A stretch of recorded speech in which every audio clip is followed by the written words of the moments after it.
It is what it is. Hey, I saw the results. I still woke up and chased. I'm hungry for this. I'm hungry for this. I want the world and everything in it. I just told my girl I love her, said she loving me, but she mad at me, so she spell it L-U-V. Living lavishly, walk around in double C. Got no salary, everything I kill I eat. They all doubted me, till they see me on the screen. They all proud of me, same people that ain't believe. Burning calories, running shit up with my team. Say your majesty, know I'm living like a king. About 25 a day, that's just my daily schedule. Ain't about who doing better, cause we gon' win together. I hit another level, I had to apply the pressure. What's good? What's good? Souls of Thought is here with No Middleman Podcast. Got my boy to my right, top right, Uncle Plug from Uncle Plug TV. Got my girl at the bottom, soft rain, stuff in her face. You know, we finding her, y'all, for her camera etiquette. No, I was just messing with you. I'll be eating on camera. How everybody doing? Doing great, man. Doing great. Had a wonderful Monday, man. Wonderful Monday. It's finna be good. It's finna get real. Y'all better enjoy it. Me and Plug Face, especially ladies. Y'all know football about to start. We about to start these fantasy football drafts. We about to be on it. Yes, sir. Y'all might not see too many faces. You might not see too many faces. The commissioner. Yeah, a lot of pre-recorded material coming. Well, I hope everybody doing good today. Everybody doing good. If you are live, we're live on Rumble as well. We also live on Hey, Classic. We also live on Uncle Plug TV as well. We already got Classic in the chat. What's good? 333. He said fantasy football expert here. No, you're not. You did not know it. You did not know what team Nick Chubb was on, sir. You know who Chubb was on. You know who Chubb was on. Yo, you cannot call yourself an expert. I know. No experts, man. He did admit though. Classic did admit he does not pay attention to off season, like he don't pay attention to like preseason. Those are the most important parts. Yeah. You know what I mean? So. But I want to say Classic got a fantasy football going too. Plug is our commissioner for one he got going for us, and then he running one. I don't know. Are you running one, Classic? He said I'll be the expert by the time of the draft starts. Hey, not if you was in Plug draft. Plug got his draft early. Plug got his draft this week. Yeah, my draft this week after the second preseason game, you pretty much know, you know what I'm saying? They already doing their first cuts after that second preseason game. So they already dwindling down that roster. He said he got $100 little league, a $200 big league. Yeah, I'm in $100. Is it full? And I think Plug, our lead is what, 50? Yeah, 50 for our league. Yeah, 55 league. We got a lot of newcomers in our. I was just gonna say that. We got a lot of new. Yeah, I'm gonna win, and then the commissioner might take second. So we looking good. I'm trying to figure out the prize. I'm trying to get the prizes together. Yeah, my commissioner, he gonna take somebody from Tampa Bay. So I ain't taking no Cowboys. You can have any Cowboy you want. Oh no, don't nobody want no Cowboy at all.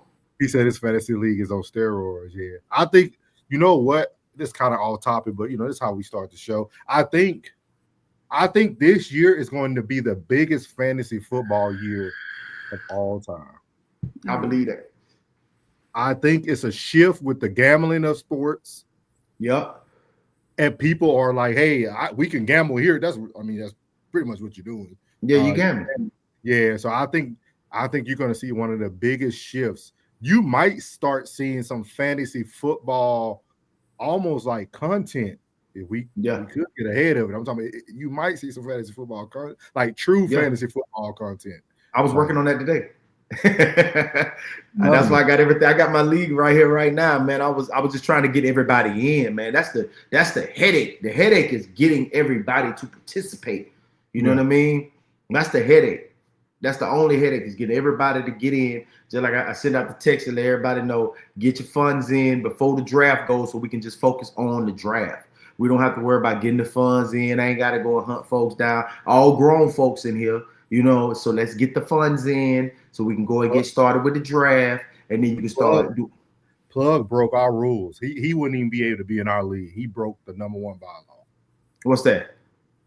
Not more than one person in the same household be in the league. Yeah. Hey, you know, but that's why that's not fair. When money's involved, it's not fair. See, the thing is, this is why it went down like that. The reason why it went down like that, because it was going to be the free league. It was going to be the free league because no, the thing is, I was going to do the free league. Remember, I was doing the free league, and I wanted to teach them how to play because they're going to be a part of other leagues, but they can't go in the league without knowing how to play. You know, that's the number one bylaw in our other league. Only one person per household. But you already know one of them outside. you remember what's that show? Y'all remember that show that used to be on TV? It was solely based around fantasy football from the HBO series. It was a Star series where they the dude had to name his son after whatever he wanted him to name him because he won the season that year. Man, I'm not finding it for it. It's a whole TV series that came out about it. Yeah. Have the same household rule. All trades must be approved by Commissioner Classic. Hey, mine is this. Myself, bro, I don't even watch plays on Madden, bro. Cause I don't like to cheat, my dude.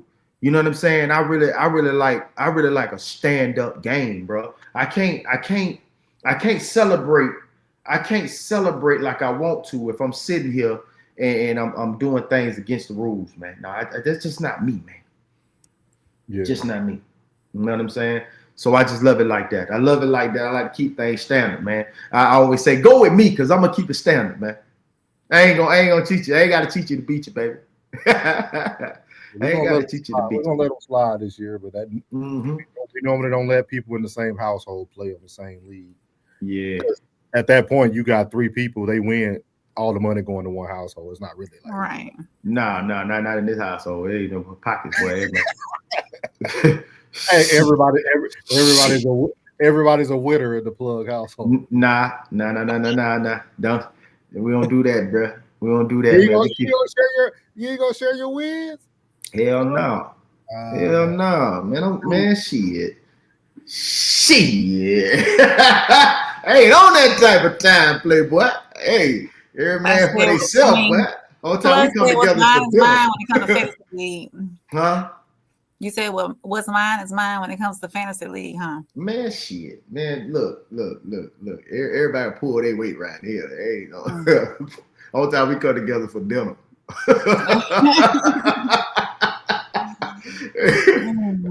Daddy about his plate. What do scores look like on the other side?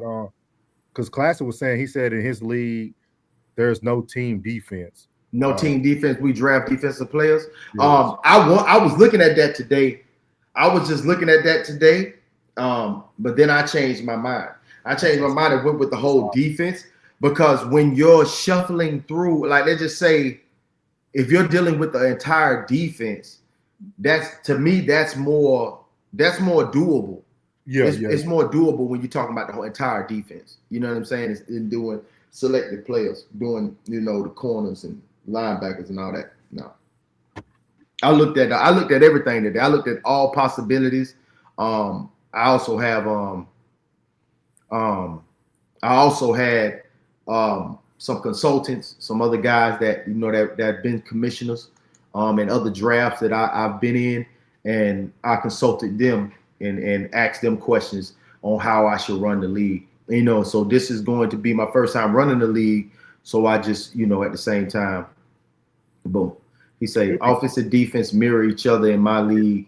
Interceptions, sacks, pay like TDs and big plays. Yeah, that's cool.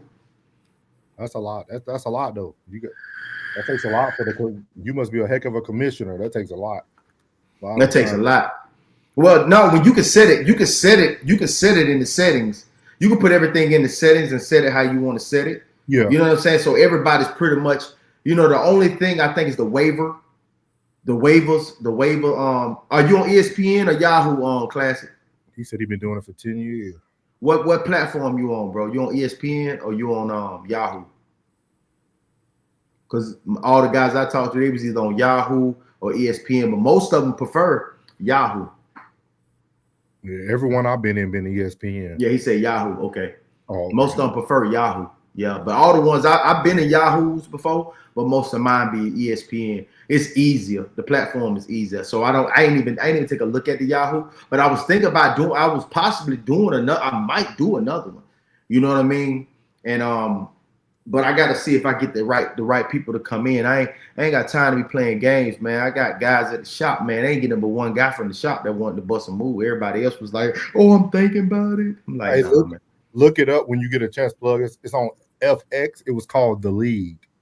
Oh, The League. I probably seen the trailers or whatnot. It's like literally a whole. I think they did like 4 seasons, strictly based on fantasy football. Fantasy football. And the dude wife became a dog. Like you gotta watch it. You gotta watch it. It's real good. Yeah. But yeah, so we now Buddy doing their research while you playing. Oh yeah. Hey, Buddy doing doing their research like on going. One of them ones you talking about in the crib doing that research. Like I already let them know. Like you saw what I said. If you got any questions, ask your heavenly Father. You saw what the text said? Yeah. Did you read the text? Yeah, I read the text. I say, look, hey, okay, guys. It's the dudes are before a draft date, no excuses. Let's get the funds out the way so we can get to the draft and the season kicked off right. Any questions, talk to your heavenly Father for guidance, and I'll see you on the other side. We mean business. We mean business. It's gonna be a good year, though. It's gonna be a great year, man. Great year, man. Things started right with our icebreaker, man. I was gonna start with something else, but this story is making headway. Plug, I don't know if you've seen it about the Alabama coach that was shot by his player. This is what you said. DeBoer?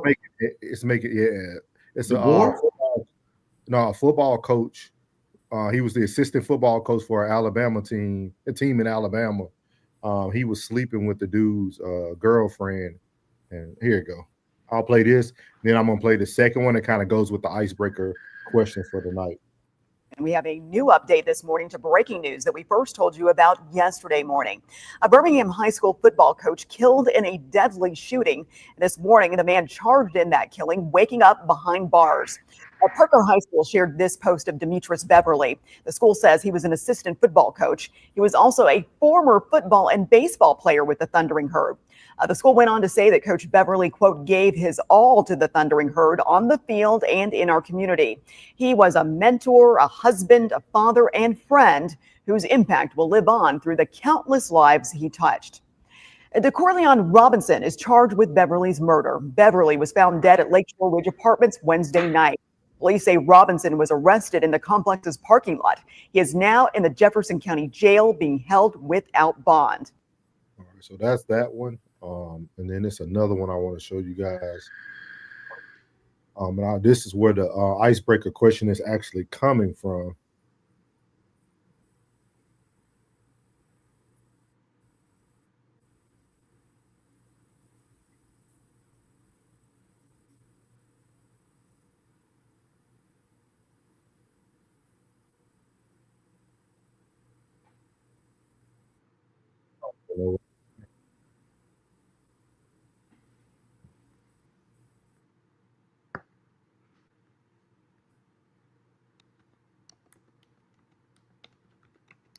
My bad, YouTube. I didn't know where that was coming from. That was a whole different story. Started playing. Let's see here. This is the second part to that icebreaker.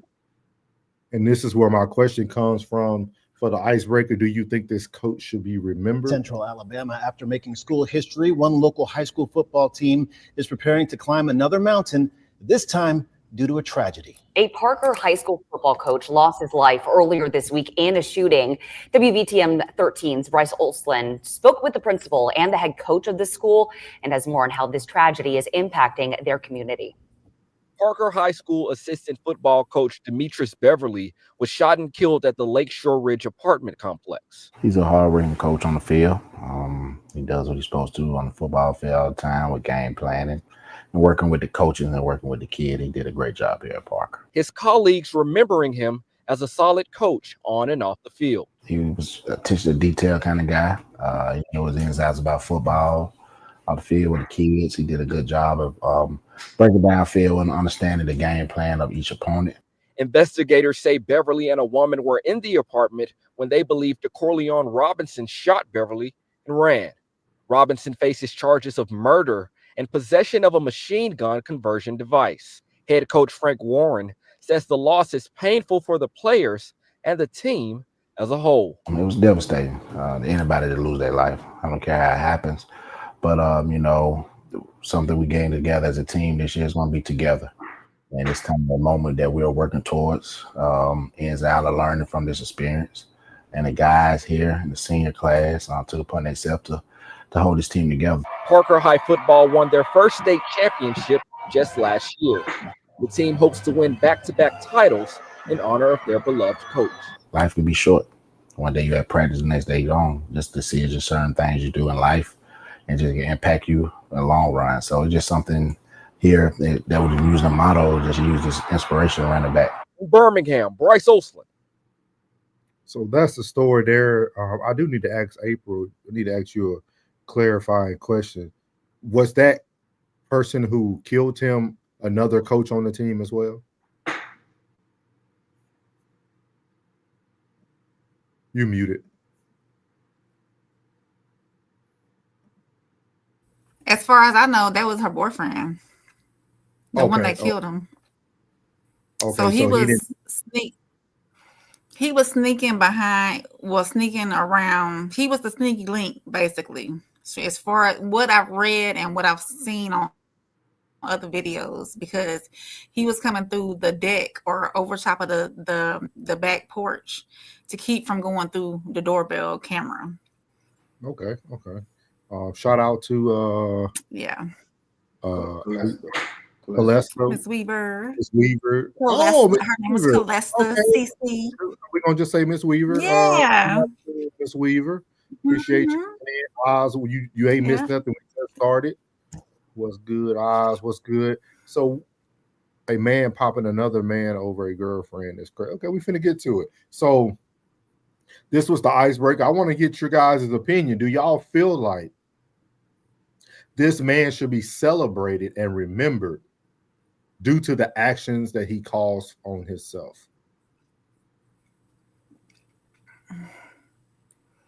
I'm gonna go last. So anyone? I'm not gonna go. Ladies first. Ladies first. Ladies Yeah, first. you know more of the story. Oh, her. Keep my opinions. April, you want to try to jump on your phone and do it instead? It got you going in slow motion.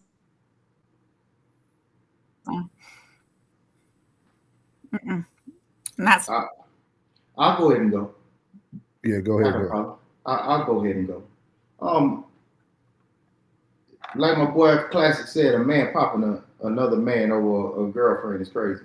But you asking, should he be celebrated? Of course he should be celebrated. You say yes? Yeah, of course he should be celebrated. You and Classic on the same ball tonight. Yeah, of course he should be celebrated. That's you talking about one mistake that's going to negate everything that he's done in the community, all the young lives that he's touched. That one mistake just happened to end deadly. Most people make those mistakes, them same mistakes, and then they make their way back to the front of the congregation. It's unfortunate because that young Lieutenant Dick, the young man, did that to the man. You know what I mean? It's unfortunate, but yeah, he should be celebrated. And that young man is a psychopath. 12-1, Playboy. 12-1. Choose wisely. Act accordingly. I wasn't expecting that. I wasn't expecting that from you or Classic. I understand the first part. I understand that a man shouldn't be, killing another man over a female. I understand that. But I don't think he should be remembered and celebrated. Not from a school standpoint. Mm-hmm. I think per his family and stuff like that. But I don't think the school should celebrate something that you know was done that was unmoral, like that was unlike.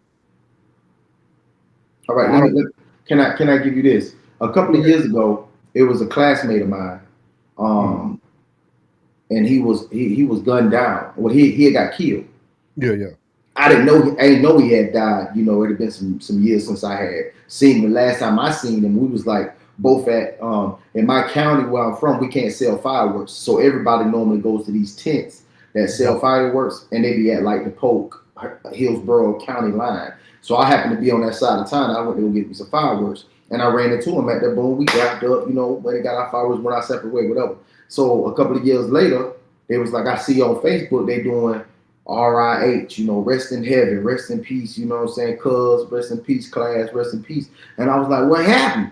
I seen that my classmate had passed. So I'm hitting everybody DMs like, you know, what's up, what happened, how he passed. And then they was like, and I finally got his little brother on the thing. He said, oh, he died during a home invasion. I was like, for real, somebody killed him breaking in his house? He's like, nah, he was doing the home invasion. Like he was robbing something. Yeah, he was doing the home invasion. Gotcha. So, I mean, what do you do? What do you do off of that? You know, do you still get the rest in heaven? Do you get the rest in peace? And you I think those are two separate incidents though. We're talking about you saying should he be celebrated? Yeah, but I'm talking about from a team and a school aspect, not family and friends. I'm talking about a school now creating a slogan. They're coming together for this coach, knowing why this coach was in that situation. Well, in that school, I would think that in that school is also family and friends too. Most people coach closer to their home. You know, just like Teddy Bridgewater, he coaches at Northwestern. That's his alma mater. You know what I'm saying? So if something happened to him, his community is going to stand behind him too, for family and friends, because that's where he grew up. So you know what I mean? It's pretty much the same thing. Okay. Classic said you only get to choose to be disrespected. You don't get to choose the response. Can you elaborate? What that's what it said. Expound. Yeah, that's why I didn't say what you were going to say, April. Before we didn't hear anything you said before you went on. I know. I said I really didn't have an opinion on it. I mean, I don't. He was doing something he shouldn't have been doing. Yeah, he was doing something he shouldn't have been doing. I mean, I hate that. On the other end, people saw him as a great guy. People have lives they live behind the scenes that they don't show in the public. And unfortunately, his life that was living behind the scenes got put out in the streets because of what he chose to do. Okay. Classic said he smashed another woman. He smashed another man's woman, and the other man took it all the way to the left. Okay, I'm very surprised. I'm surprised on these responses. Mm-hmm. Because I mean that's these hypotheticals that I was telling you about. This is why I don't judge people off of hypotheticals. Like, because I would not. He wouldn't be celebrated. My team, if I was the head coach, we wouldn't be celebrating him in that manner. We wouldn't be doing no slogan. If y'all want to go support him and go to the funeral and do stuff like that, that's cool. But as a school, at the end of the day, he was a person. He was a human being, even though he chose some wrong choices. But still, the choices he made put him in a different limelight. Yeah, that was one choice. I feel like so how do you explain to kids? Because this is my question. I think this is why I wanted to bring it up, because it's a bigger discussion, right? Like, how do you explain to 15, 16, 17-year-olds who now seen someone do something wrong, pay for what they did wrong, and still get celebrated? Like, can't. The young man ain't getting celebrated. The victim getting celebrated. No, he's getting celebrated. The young man he's not getting celebrated. The victim's getting celebrated, who got shot and killed. That's what Norris was saying. How can he explain that? How can the new coaches or the other coaches explain to those high school students that, hey, we're celebrating this guy, but what he was doing was wrong, but we're still going to celebrate him. Right. Well, let's just say if it was a drunk driving situation, Mm-hmm. and this was just one night, say he was leaving from a function, and he happened to be drunk, and boom, he died in the car crash. We still don't celebrate him off that one mistake. I think you're conflating situations. Like you're starting to create these one-offs from like this is somebody who was sneaking in another man's house, having relationships with the woman, knowingly going up a different route so that he doesn't get seen. So this was done on multiple occasions. Somebody driving under the influence, we don't know if that was their first time or not or whatnot, but I think those are two different issues. I think that's almost like this young man that killed him. Is he a high schooler? No. He was another grown man. I think the victim was 28. The woman was like 21, 22, I think. And the boyfriend was that same age as well. He said some may think it's an overreaction, some may feel it's warranted, but he's gone regardless. Yeah, he's gone regardless, and that's right. Compartmentalized. True. Oh, I didn't realize he was sneaking to another man's house. It don't matter to everybody else though. So he snuck into another man's house. I thought that he was here and he found out he was sleeping with his No, he was actually in the house. That's the whole story. Like that's why I played the two different videos on both of them. They said that he was caught at the apartment. He was caught at the apartment. And he was taking he didn't go through the front door because there was a doorbell camera. Wow. He went through the back, either the back. Mine still stay the same. That's fine. I'm glad I'm glad I know how everybody think, man. This is wonderful. This is a wonderful conversation. Mm-hmm. But yeah, he would not be celebrated, not from a school standpoint. I understand he should still get the same regards for somebody who passes away. And like I said, I wouldn't hold my players back from wanting for them to remember him in any type of way they want to. But it wouldn't be something as a coach I would come down and say, we finna create a slogan for him. We're finna do this for the season for him. I wouldn't do that. But if the kids wanted to do something on their own accord, cool.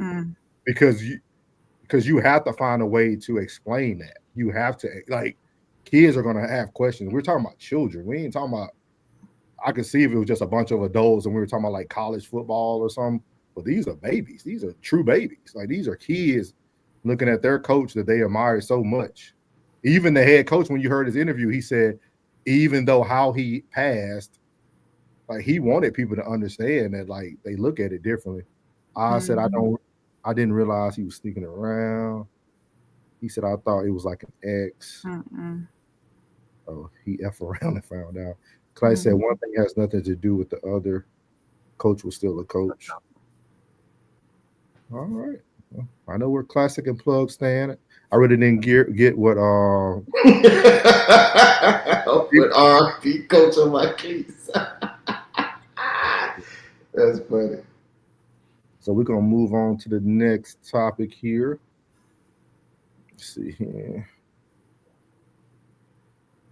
So we all know what's going on out in DC. So there's a lot of backlash going on, what's happening out in DC.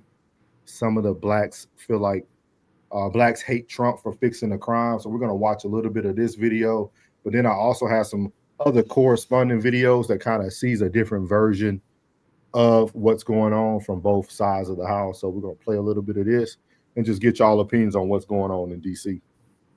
Brazen DC power grab feels personal because it is. Tell us more. Well, look, I think that Donald Trump is deploying a very familiar playbook that has been used in the past, and he's just updating it, for cable news and social media. He's painting a distorted picture of urban chaos, questioning the competency of local Black leadership, and then he's pushing for federal intervention that strips away local control. I believe that Donald Trump is using the issue of juvenile crime in the District of Columbia, and I will just note, for the last 10 years that Mayor Bowser has been mayor, crime is constantly cited as the #1 issue when residents are polled. And so I have definitely not suggested that no one cares about crime. It's personal for me. I'm literally talking to you from my home in Washington, D.C. But the issue is that Trump is using this as a pretext, specifically the instances of juvenile crime as a pretext for his authoritarian overreach. And because of the law in Washington, D.C., the fact that there is federal control over the District of Columbia in some regard, it makes it easier for him to do. But to be very clear, I think that the president has been very consistent. And when he says that next is Chicago, New York, LA, Oakland, again, all cities with Black mayors in states that have Democratic governors, I would know. No, Oakland had an Asian mayor that just literally got ousted. Y'all got to start fact checking these people, because crime is rampant, homelessness is rampant, and the police can't do anything because their hands are tied, and the justice system over in California allows for criminals to continue to get out and roam free even when the police do their job. And they actually have a problem with a lack of funding for police and city services over in Oakland. How do I know this? Because I've covered it extensively, and the actual mayor is under indictment. What are we talking about, y'all? What are y'all listening? So how do y'all feel about what President Trump has done in DC with cleaning up the streets, pulling, I don't know if you guys paid attention, they've been taking up the homeless encampments. They also got the National Guard out there. Crime has gone down. I think they also did numbers on how many firearms have been taken off the streets within like the past 3 days. Crime rate has, tremendously dropped. How do you guys feel about this? Do you feel like some of the communities are overreacting, or how do you guys feel about that? Go ahead, Plug. I heard about them in the homelessness. I heard them trying to clean that up. I didn't. That was until I seen it today. I was unaware of everything that was going on with the, the National Guard being out there on the streets and everything of that nature. That was new to me. That was like, that's a lot. I mean, I know the result of the whole situation is working out, but that's a lot. That's a lot for people to have to come outside and see. You know what I mean? But if it was actually that bad, if it was actually that bad, I can't go against it. I can't go against it if it's rendering results. I can't go against it. But that's a lot. That's a lot for a community to take in. It's like, how do you weigh that? How do you weigh like, well, the crime is down, but it look crazy. It look like Beirut out here. You know what I mean? It's like, if you got to take one with the other, I guess, who wants to see that though? You know what I mean? You got a safe neighborhood, but everybody yard and trash all in the streets. You know what I'm saying? You got to say, yeah, it's like, I don't know. That's crazy. That's crazy. I knew about the homelessness. That was cool. I thought that was cool when I heard that. I was like, I like that initiative, but I didn't know about that. Just seeing that, that's like, it's crazy. Seeing it again, it's like, wow. Yeah. What are your thoughts? Are they providing resources for the homeless people? And I know that there's resources out there, and I know that some people are stubborn, of course, and don't want help and want to live out in the woods and want to live on their own or whatever. But are they providing resources for them, or are they just like kicking them out the camps and cleaning up the camps and say, y'all need to go on from here? Do you know if they're providing that? They're provided them the same assistance they've been provided their whole time that they chose to be homeless. I know. I did see on the news earlier that we're sending the National Guard over from West. If that makes any sense. Are they doing something extra? It's nothing more extra you can do. Now I would attest that a lot of them cats that are on the street. Oh, I'm sorry. She breaking up again. Yeah. I'm sorry, April. But to attest that, I know a lot of like Kissimmee and Orlando back in Florida. It has a lot of homelessness in that area. You probably can't see it because they form their own like community. Like they're in the bushes, like they're literally in the bushes, like in between International Drive and 192. There's a whole community out there. You can only see it like if you go on a helicopter tour, and then you can fly over and you'll see all the tents that's out there. And a couple of them guys I used to see all the time when I worked in that area. And a lot of them guys, they got families that care for them. They don't want to help. Yeah, they cool with being out there. They cool out there with their partners. They like dude told me in the racetrack, I tried to give him some money. He was like, I don't need that shit. I got money. You know what I'm saying? He was like, bro, I don't want no bills. I'm sick of bills. I'm sick of stress.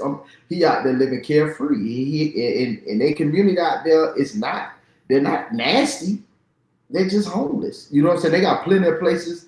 These hotels, they you know what I'm saying? They go to these hotels, they get a room, and you know, they'll go in the room and shower, clean up, and do whatever they need to do. You know, they fine with it. You know what I mean? It's like some of them hotels out there be extended stays. They turn into like a little YMCA almost. Yeah. And just being someone who lived there, man, like I still got a lot of people who I associate with who actually still live out there. A lot of the people that I was in running crews with, they love it. The city is clear, it's clean.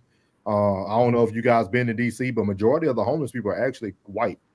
I know a lot of black people are having their problem with it, but it's a lot of white people, especially over there near like certain parts. It's a lot. And I agree with you, Classy. Yeah, Donald getting things done. And this is what I would challenge everyone with, right? I think sometimes we miss the boat on these topics, right? Because now that we're getting all these immigrants out of hotels, why aren't the people in the streets fighting for these homeless people to get those same benefits that the immigrants got? Yeah. You see what I mean? We're so focused on blaming Donald Trump and causing all this racist divide instead of saying, hey, okay, you're pushing them off their streets, but hey, where are those resources that the illegal immigrants had? Can we get these same resources for our people to get them back on their feet, to get them some services? This is what I be talking about right here. You're not seeing anybody boycott or protest about getting these people what they need. It's easy to look at the person who's cleaning up. I don't know anybody who wouldn't want their city cleaned up, first of all. Right.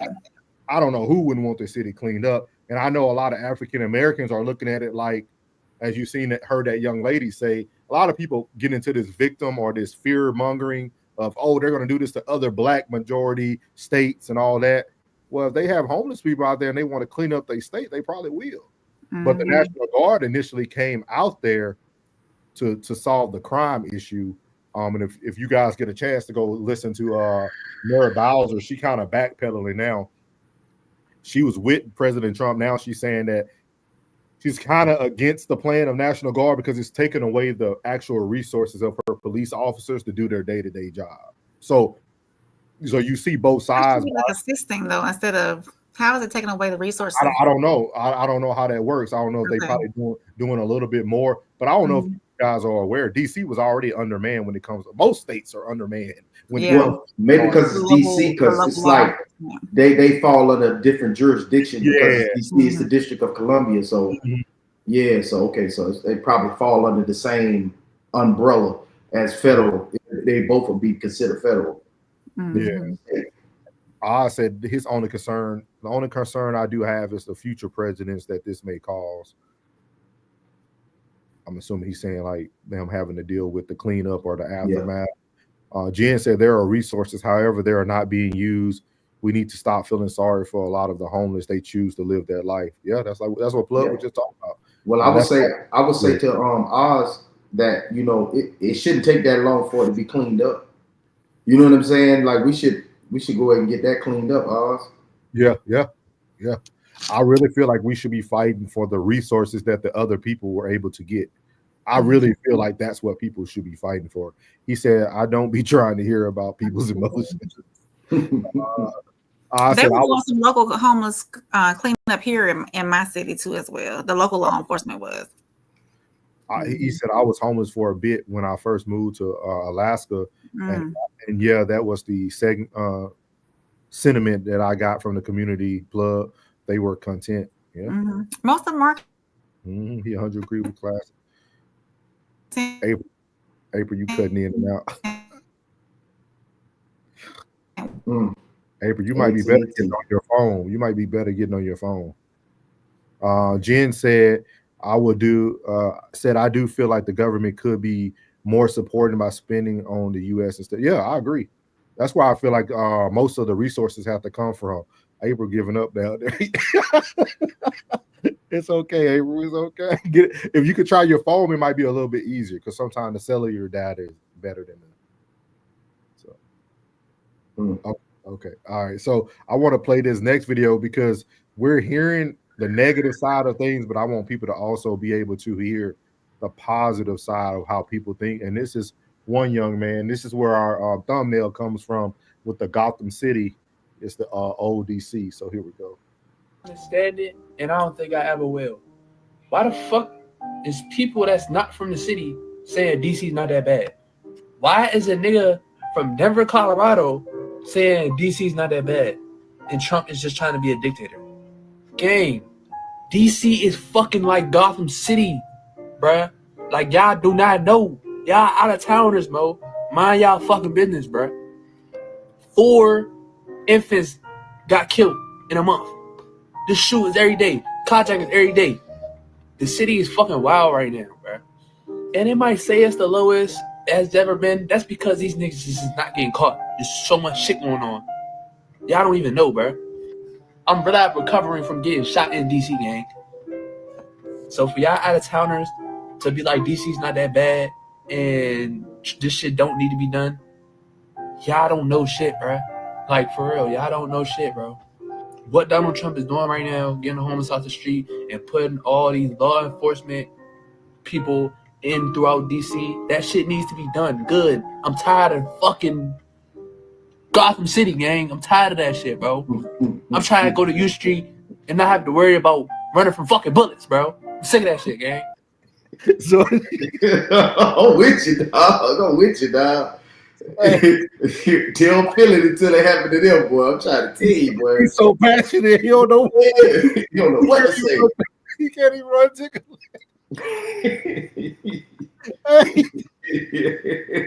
Shit going through it, bro. Hey, but for real, yeah, like U Street, for those who haven't been to DC, it's a very, very hey, Scotty, stop asking all these questions.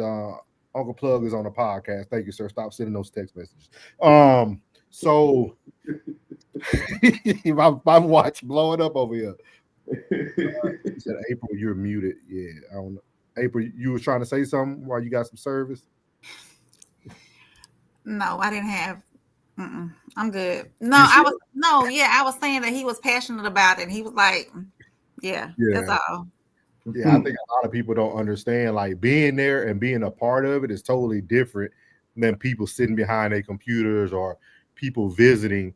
But here go another look too, before we move off the topic, because it was a lot of people who've been victims of violence in DC, and these people feel a certain way too. He said, I feel it's Trump clean up Chicago, all move back for sure. Chicago, wow. Yeah, it is. DC working to clean up the Capitol on behalf of the president's orders.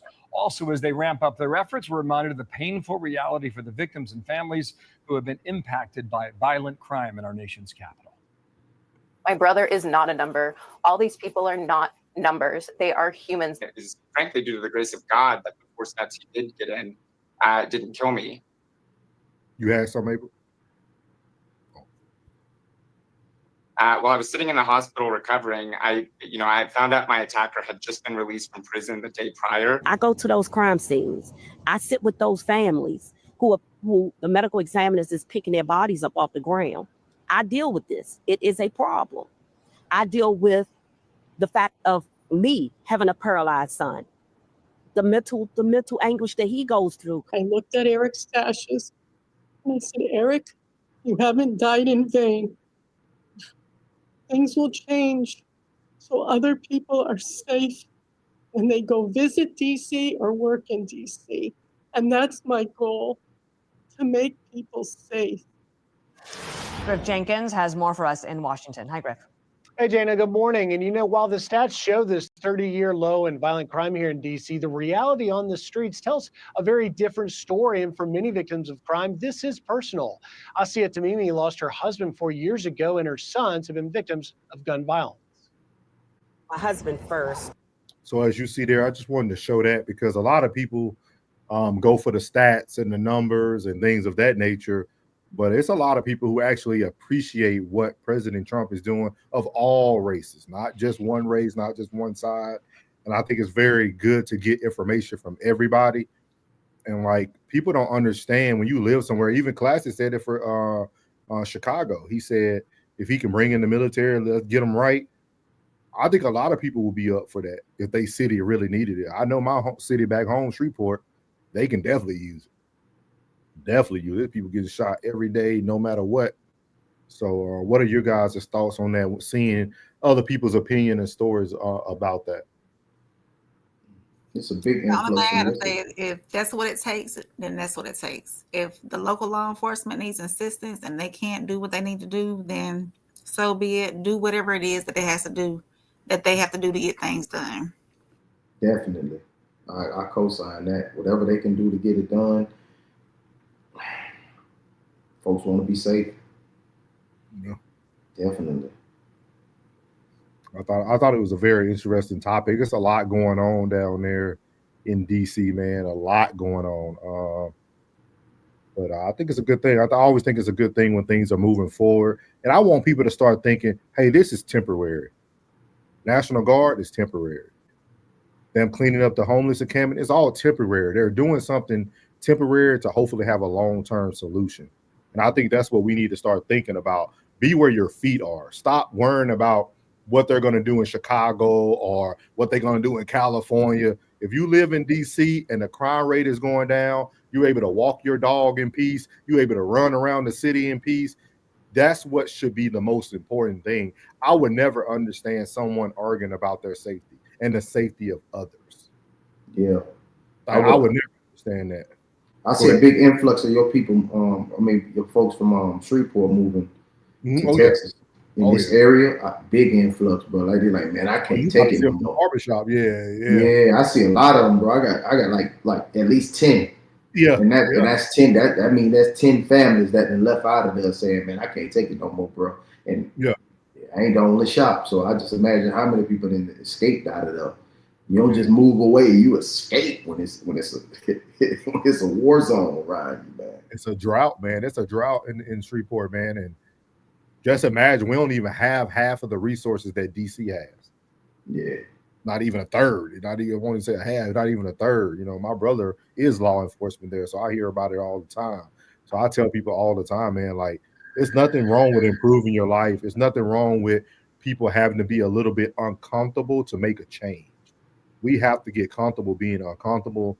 And when things wrap it up, you know, move forward. But I would highly encourage people who do have an issue with it, fight for those people that you're fighting for. Try to get them into hotels. You guys seen what the United States can do for people when they want to. So fight for it. That's my thing. Fight for it. He showed a lot this term. But yeah. Like, ain't gonna be no excuses for no president after him, boy, to say, well, we tried to get things done. He's like, I don't want to hear that, cuz. He's like, hey, remember DJT? He did his thing. Everybody, I had a video previously. Everybody was getting on the mayor of Maryland. Because, you know, the DMV are all right next to each other.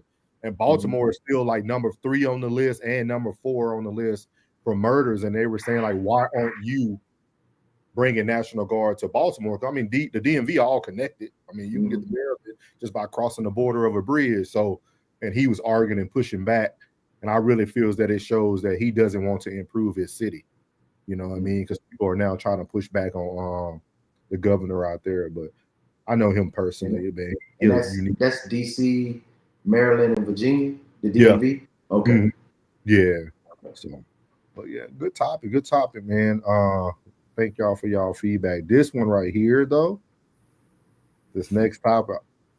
Plug, did you watch? I don't know if Plug watched it. What's that?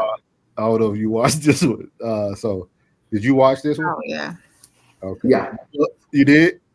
Let me see. No, You I did. didn't. I know you No. did. Y'all got to listen to this young gentleman.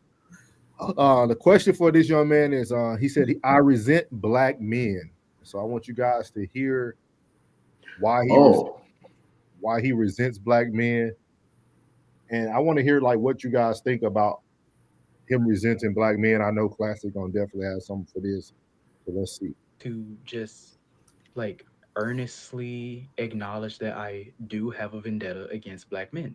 I feel like eternally I am like almost destined to have a bad relationship with men from the fact that no one in my family knows who my biological father is, and the only father figure I had was a traumatized alcoholic who just tried to force masculinity onto me, and his excuse was trying to toughen me up and protect me from the world. A black man treated me like shit in order to prepare me for how the rest of the world would treat me. And apparently that's being a father. That's the only example of a masculine energy I ever had in my presence. And then I go into school and black men are just bullies. And they bully me in such a specific way that makes me feel like I don't deserve the identity of being a black man because I am not existing as a black man the way everybody else, other black men are existing. Black men have rarely ever been kind to me. And I had to eat it every single year of my fucking life because if I treat black men the way that I'm treated, if I make black men feel the way that they make me feel, then I am petty and vengeful. I am vindictive. I'm immature. Black men just get to be homophobic, get to stomp my ego out with their big egos, get to make me feel like an anomaly. So I want to stop there because I want to break it down. So I want to ask you guys the first part. Do you guys feel that his upbringing with the lack of a father figure, and then the father figure he did get seemed like he was abusive and an alcoholic, do you guys feel that his negative experience with black men is what made him choose to date the same gender that he said he doesn't like? In my opinion, I think that there was something else going on in the home on the backside behind that because of how he turned out. Keyword alcoholic. So I think. So are you projecting that you feel that the man could possibly had done something to him as a younger man, Right? While under the influence of alcohol? Well, yeah, absolutely. Okay. Because a little boy who is being raised by a man, whether he's an alcoholic or not, is gonna be, if that alcoholic or that man is masculine, he's gonna take on those masculine traits. He said he about to date a black man. It's crazy how people have ASS open up and tell pieces of their own story. I think there's something missing in there. Boy, that's on your mind. I'm trying to be serious. I think Plug. And he's sitting there with a straight face. That's what makes it so bad. But what you mean? Elaborate. What you mean? That's on that boy. That's on your mama. But let me tell you something. Listen. Each culture has their way of a rites of passage for all kids. Mm-hmm. Everything is not going to be gentle. Everything is not going to be, shits and giggles. Mm-hmm. You understand? Like when a lot of kids' eyes open up before the other kids' eyes, so they tend to create these groups, and yeah, they do have cliques and this and that. When you come in like that, the way you bring yourself into a group, that's how you're going to get treated. I don't give a fuck what race it is.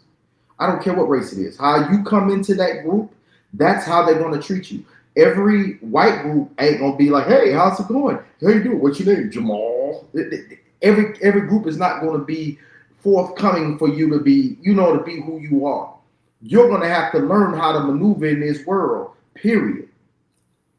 No matter what social group you in. So don't necessarily put that on black men because no one knows who your biological father is. Nigga, that's on your mammy.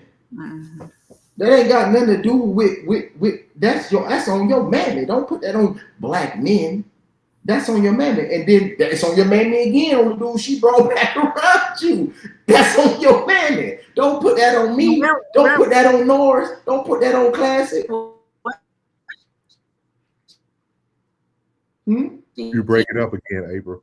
Yeah, that was your mama making bad choices. Choose wisely and act accordingly. You got to be mindful who you bring around your child. Don't put that off on. And then, but let me tell you one thing about it. You cannot blame someone else. You can for how you are, bro. If you saying that, if that's the way you're presenting yourself, you're going to get treated the way you present yourself. It ain't necessarily just black men. It is going to be harder for you because you are that complexion. Yeah. Do you feel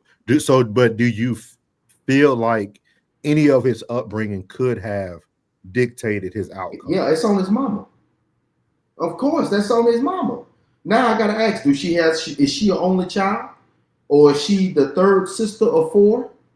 You know what I'm saying? Like, where's the brothers? Where's the uncles? Where's the cousins? Where's the cousins? Where's the brothers that get deep? Family get you ready for things like this. Is your mama anti-family to where she's not bringing you around your other cousins and the other nephews? Like who? Like dog? You mean what neighborhood are you from?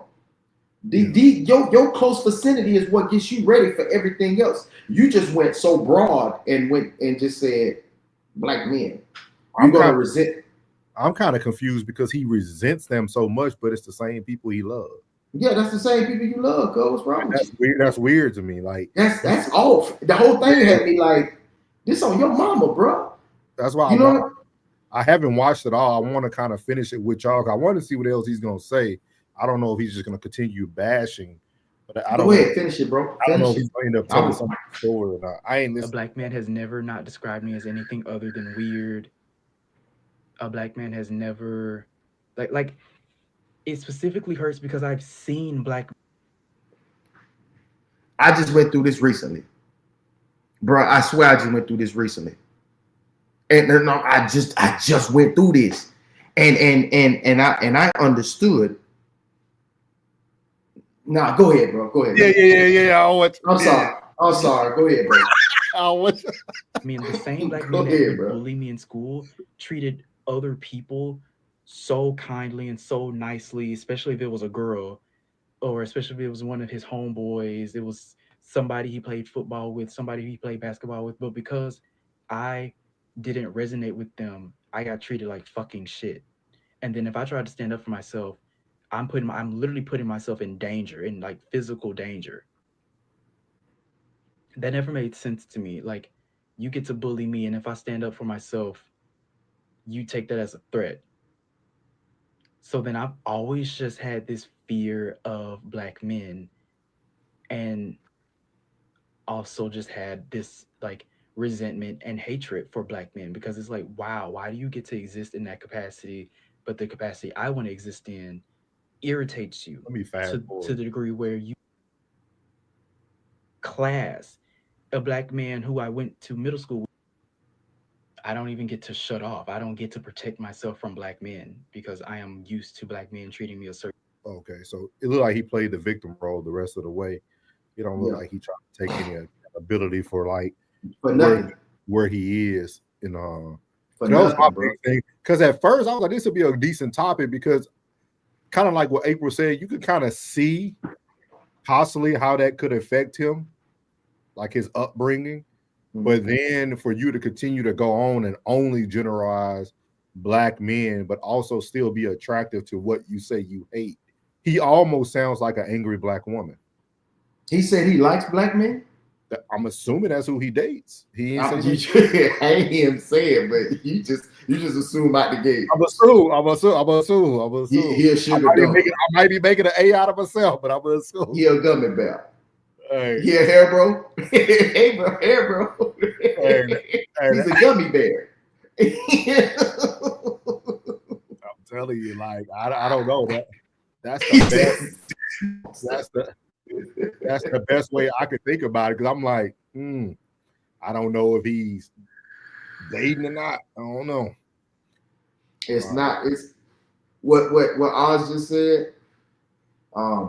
It's not, bro. When you are like tender like that, life is hard, bro. When you have no barrier, no foundation, no nothing, like no, you know what I mean, no boundaries around you, bro. It's hard.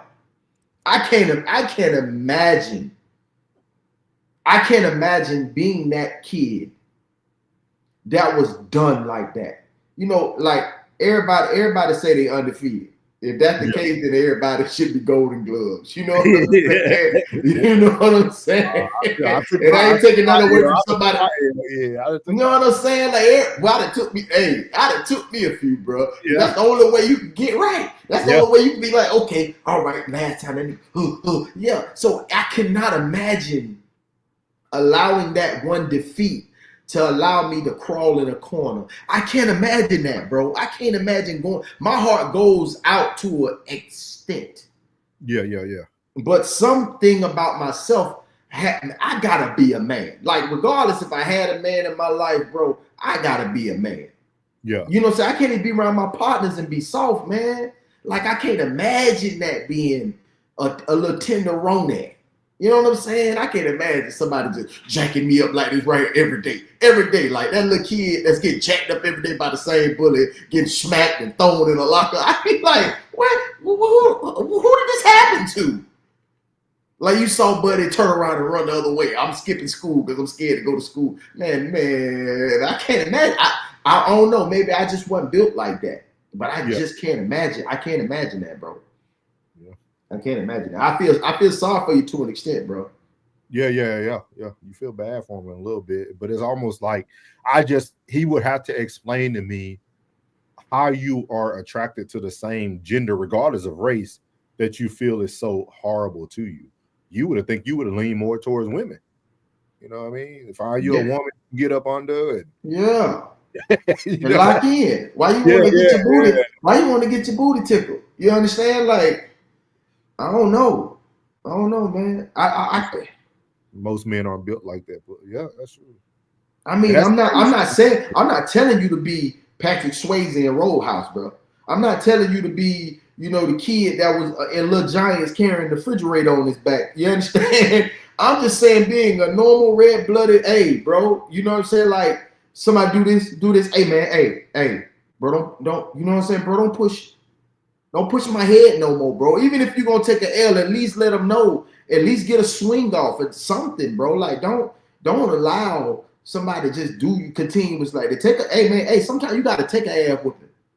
Soul said, Classic said, so him and his man just got into it. And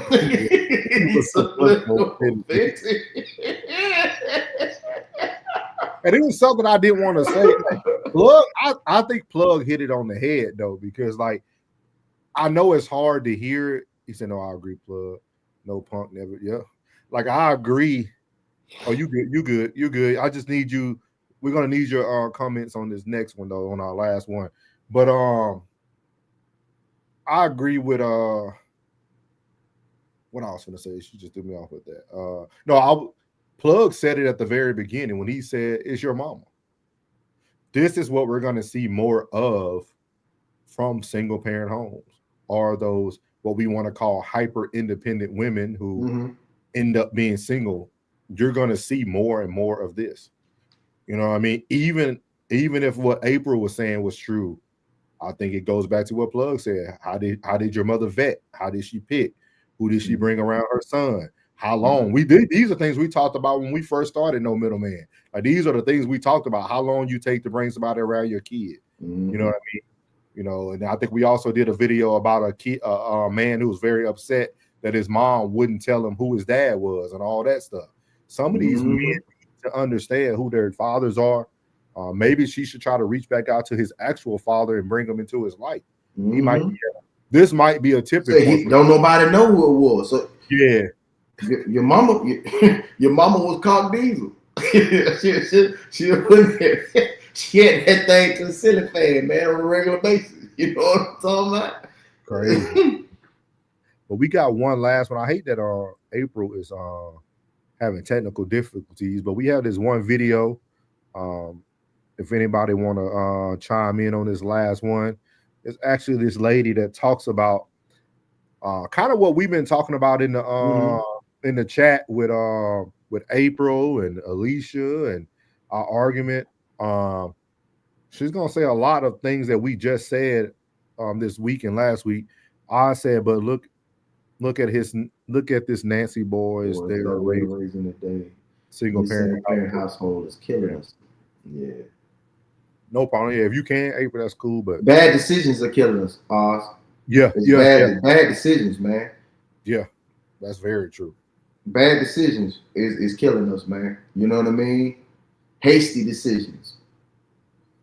So this last topic for the night is going to be women are not ready to be wives. So we're going to play this video, and this is a married woman. She is a wife, so she does have permission to speak about wifely things. So let's give it 1 second.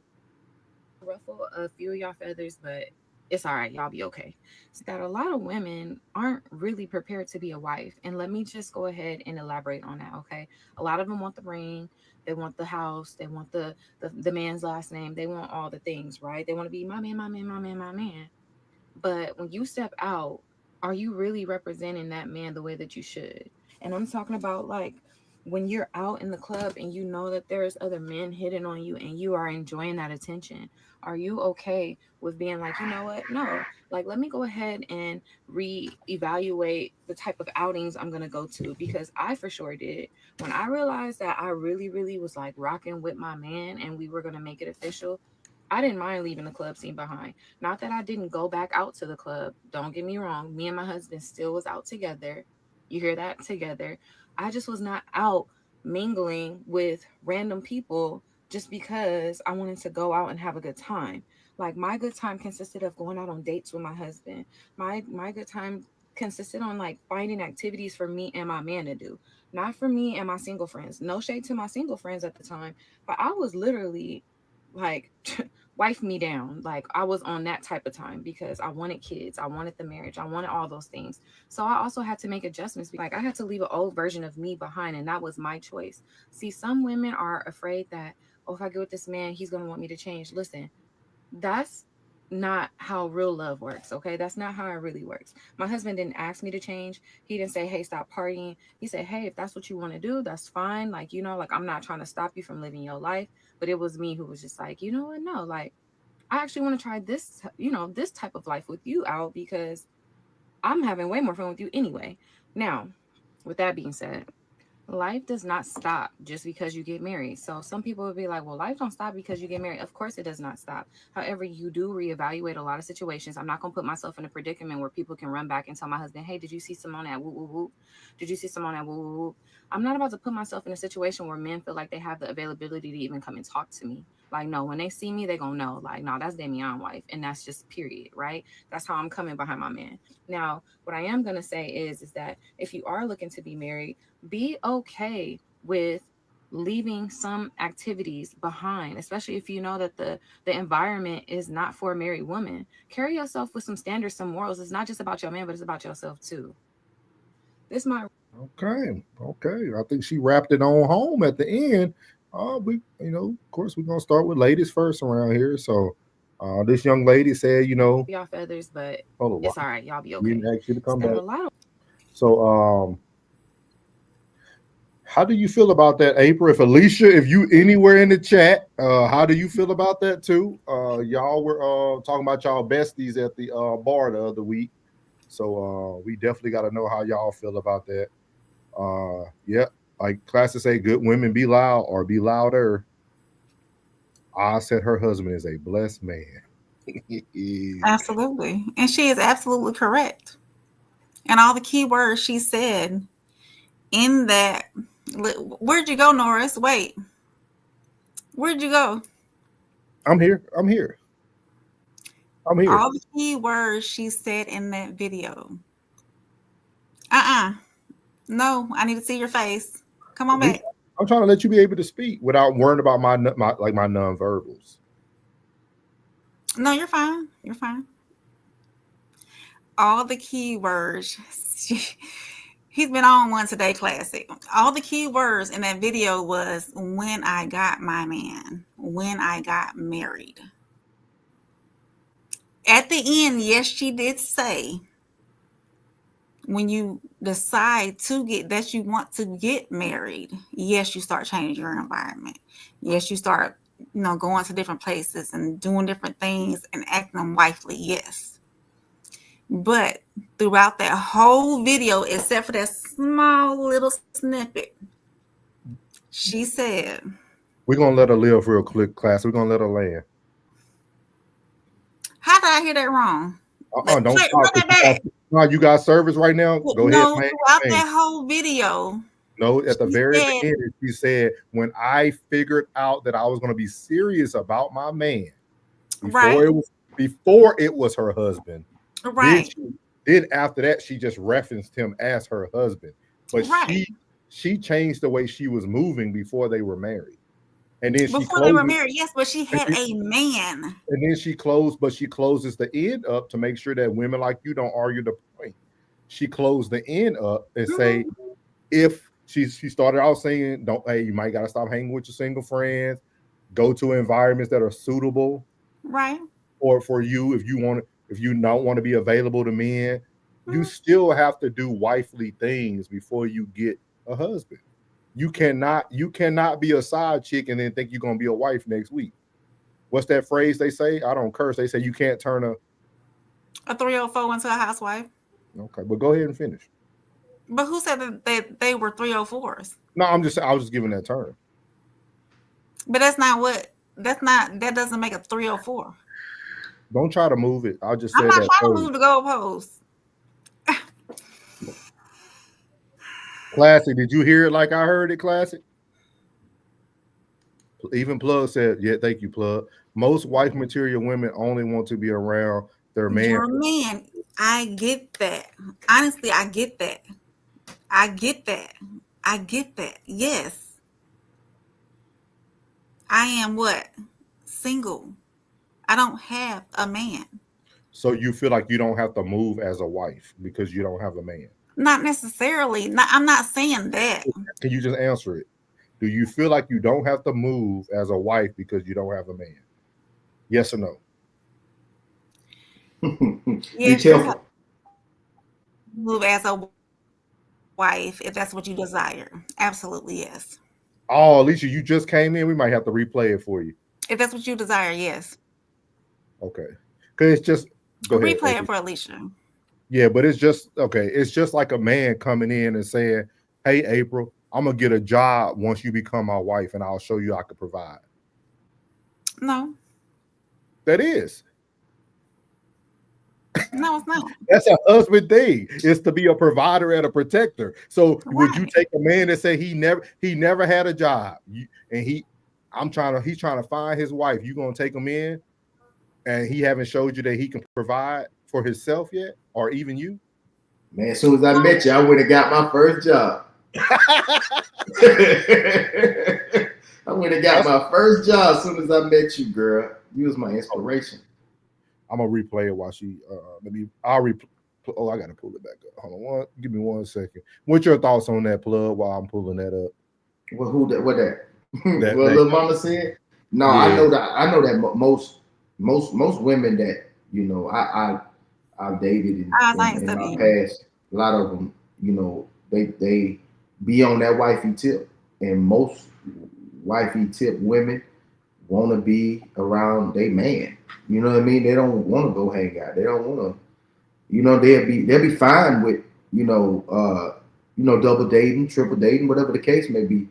But most of them just want to be around their man for real. Like, and I totally agree with that. I try to encourage having friends. You know what I'm saying? Because I'm gonna go to the lounge and smoke me a cigar and you know what I'm saying, and just chill. Won't be around the fellas. But most of them, they'll just hold the fort down while I'm gone.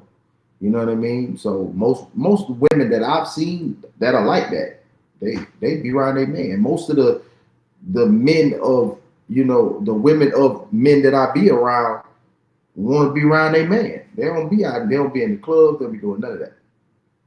And Classic said she behaved as a wife to become a wife. That's what I heard. Yeah, that's what she had. Loud and clear. And we're about to play it back for you right now, Alicia Gills. 1 second. This might ruffle a few of y'all feathers, but it's all right. Y'all be okay. So that a lot of women aren't really prepared to be a wife. And let me just go ahead and elaborate on that, okay? A lot of them want the ring. They want the house. They want the man's last name. They want all the things, right? They want to be my man, my man, my man, my man. But when you step out, are you really representing that man the way that you should? And I'm talking about like when you're out in the club and you know that there's other men hitting on you and you are enjoying that attention. Are you okay with being like, you know what? No, like, let me go ahead and reevaluate the type of outings I'm going to go to, because I for sure did. When I realized that I really, really was like rocking with my man and we were going to make it official, I didn't mind leaving the club scene behind. Not that I didn't go back out to the club. Pause it. Don't get me wrong. Me and my Pause husband it. still was out together. You hear that? She's yelling at us. Rewind it. I'm sorry. Let me. It's Can you okay. rewind it? It's okay. You already abused my ego. Let me push that back for you, ma'am. Not that I didn't go back in and we were going to make it official. Here you go, right here. When I realized that I really, really was like rocking with my man and we were going to Pause make it it. official. When I realized that I was making it official and really rocking with my man, I knew I had to leave the club scene. When I realized my man. Okay, so yes, sir. So you know I'm a wordsmith at this. I'm good at this. Absolutely. So repeat what she just said. Dang, nigga, on my internet. Oh, go ahead. But no, say it.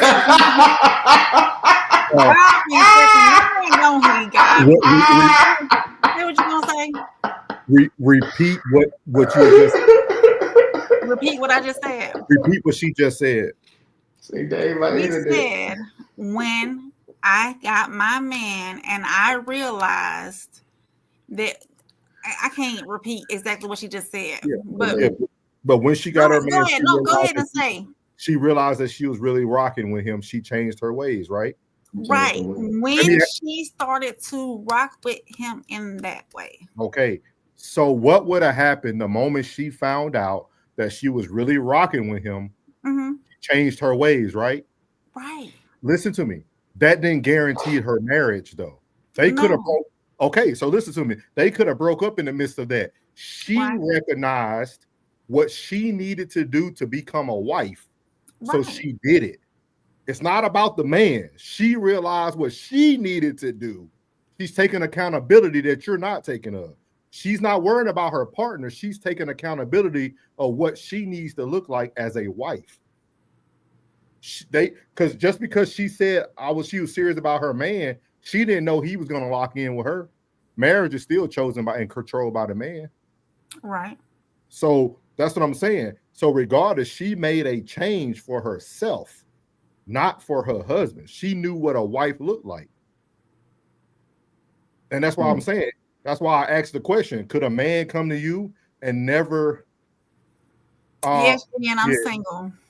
And if a man comes to you, and he also, if a man comes to you and say, I never had a job, you ain't gonna take him because he hasn't showed proof that he could provide.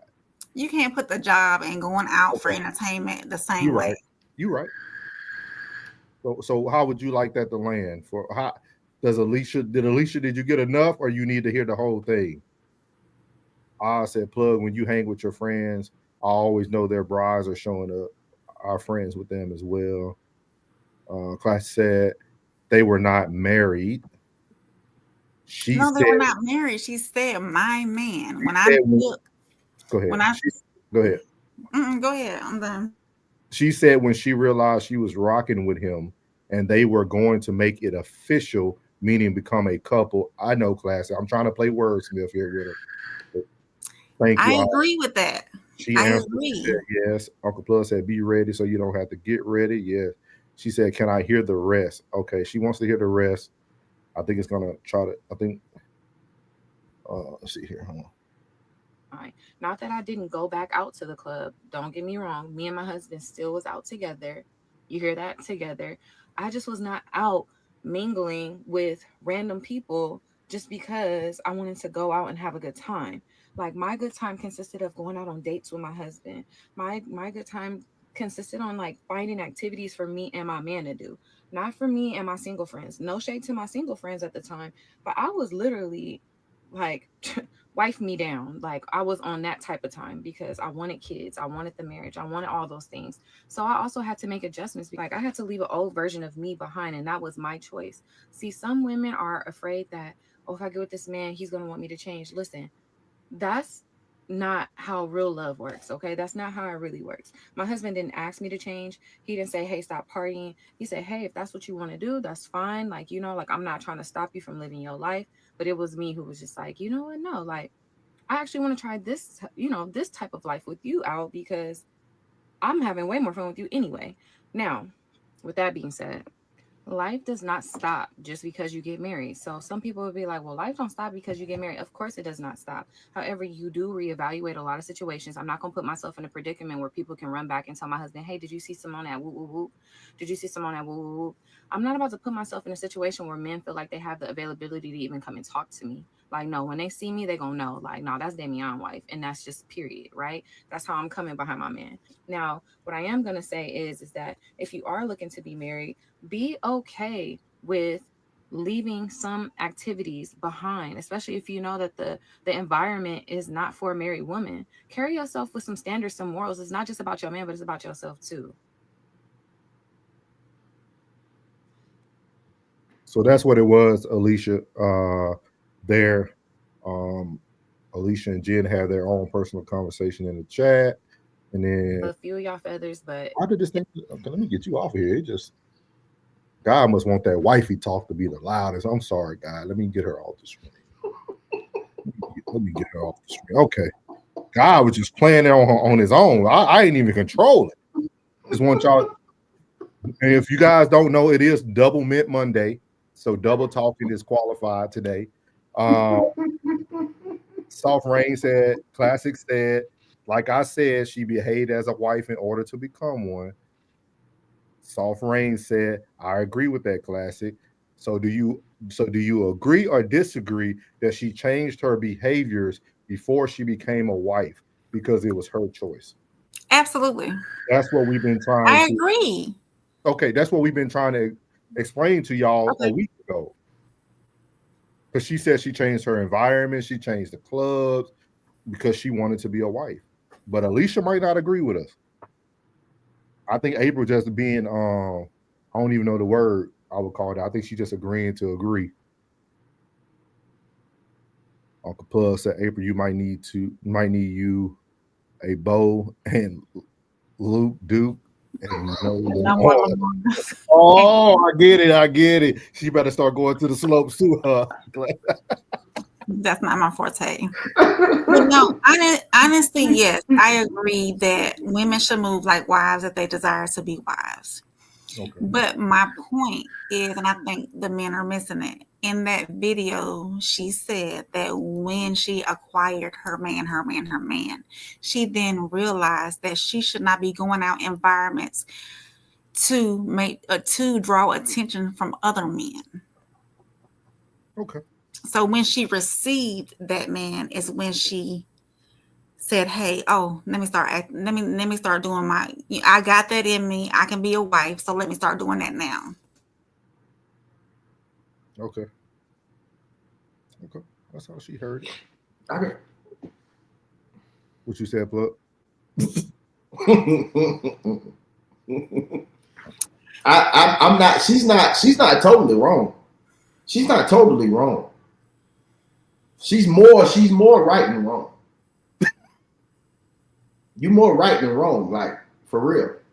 You more right than wrong. In what area? What area is she right in first? But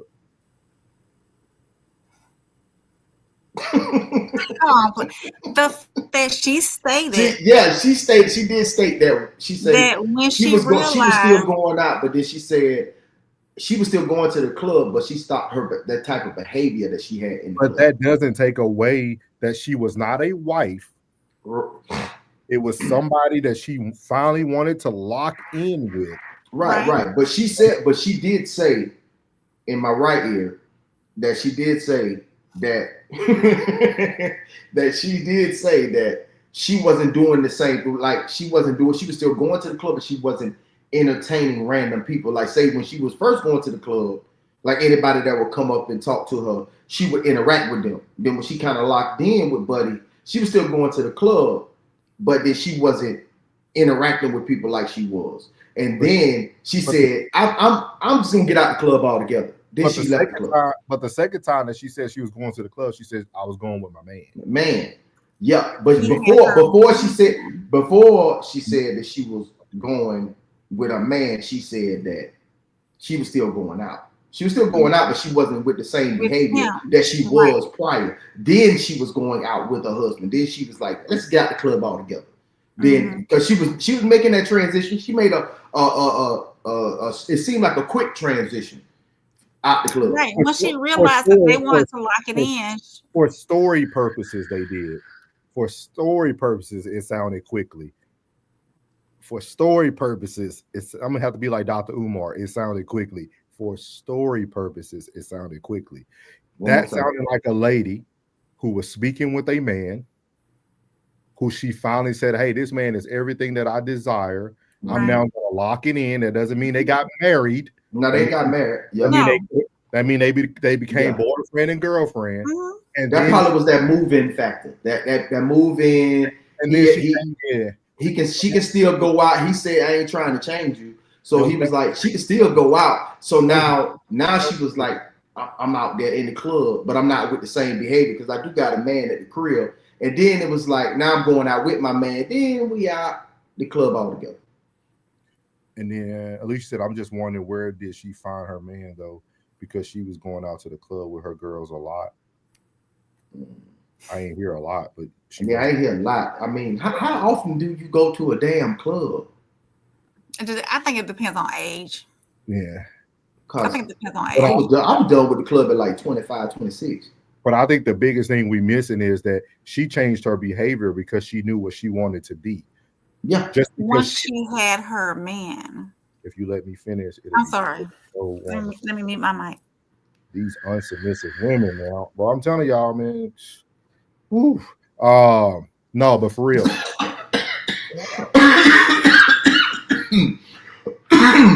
Damn.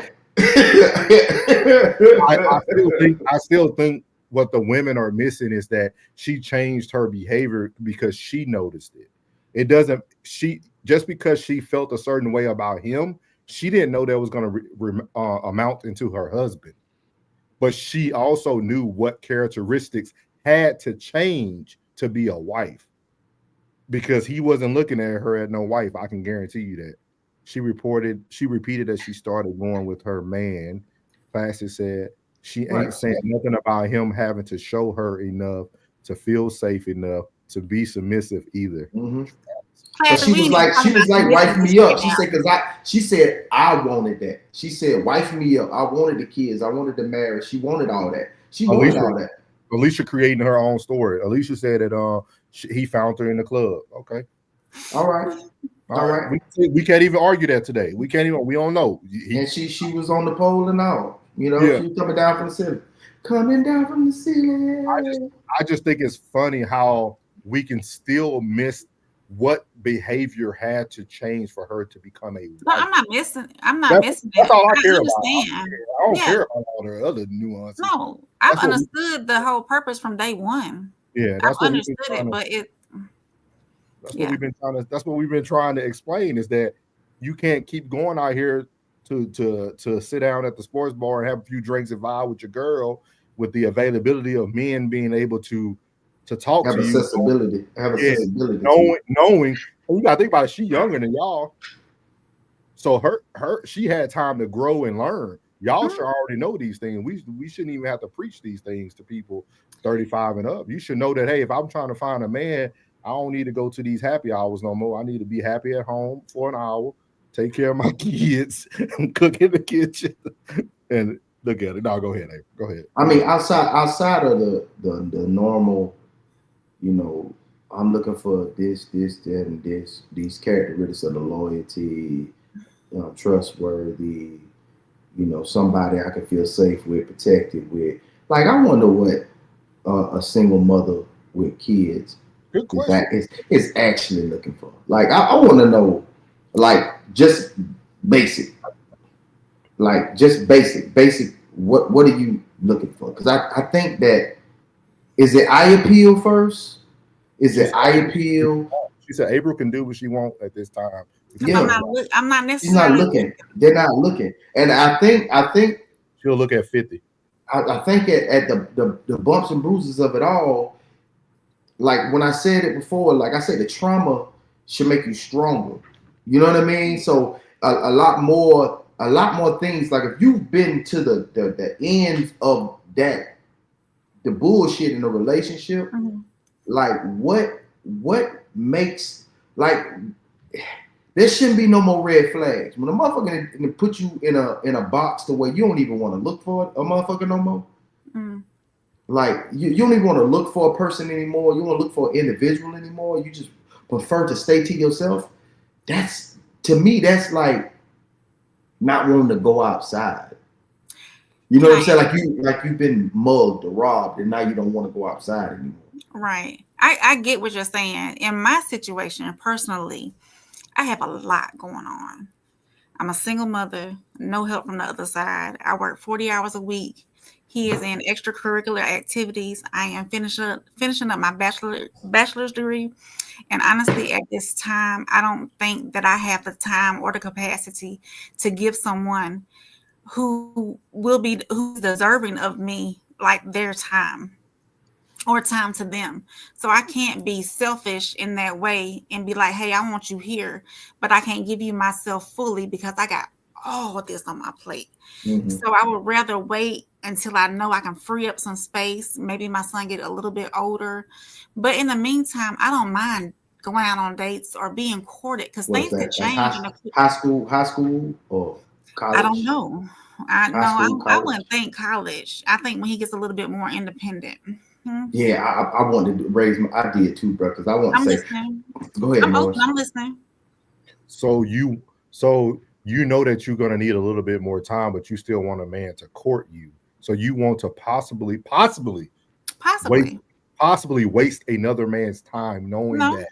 No, listen to me. Listen, okay. I'm just these are hypothetical. This is not like we ain't even talking to April at this point. We're just talking to a woman who's a single mother, who said that she still wants to be courted, still wants to go on dates. So you still want temporary benefits for something that might not be long term for you. Not necessarily.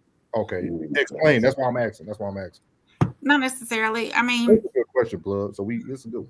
Yeah, just like Classic said, slowly get to know someone and build a connection and friendship or companionship.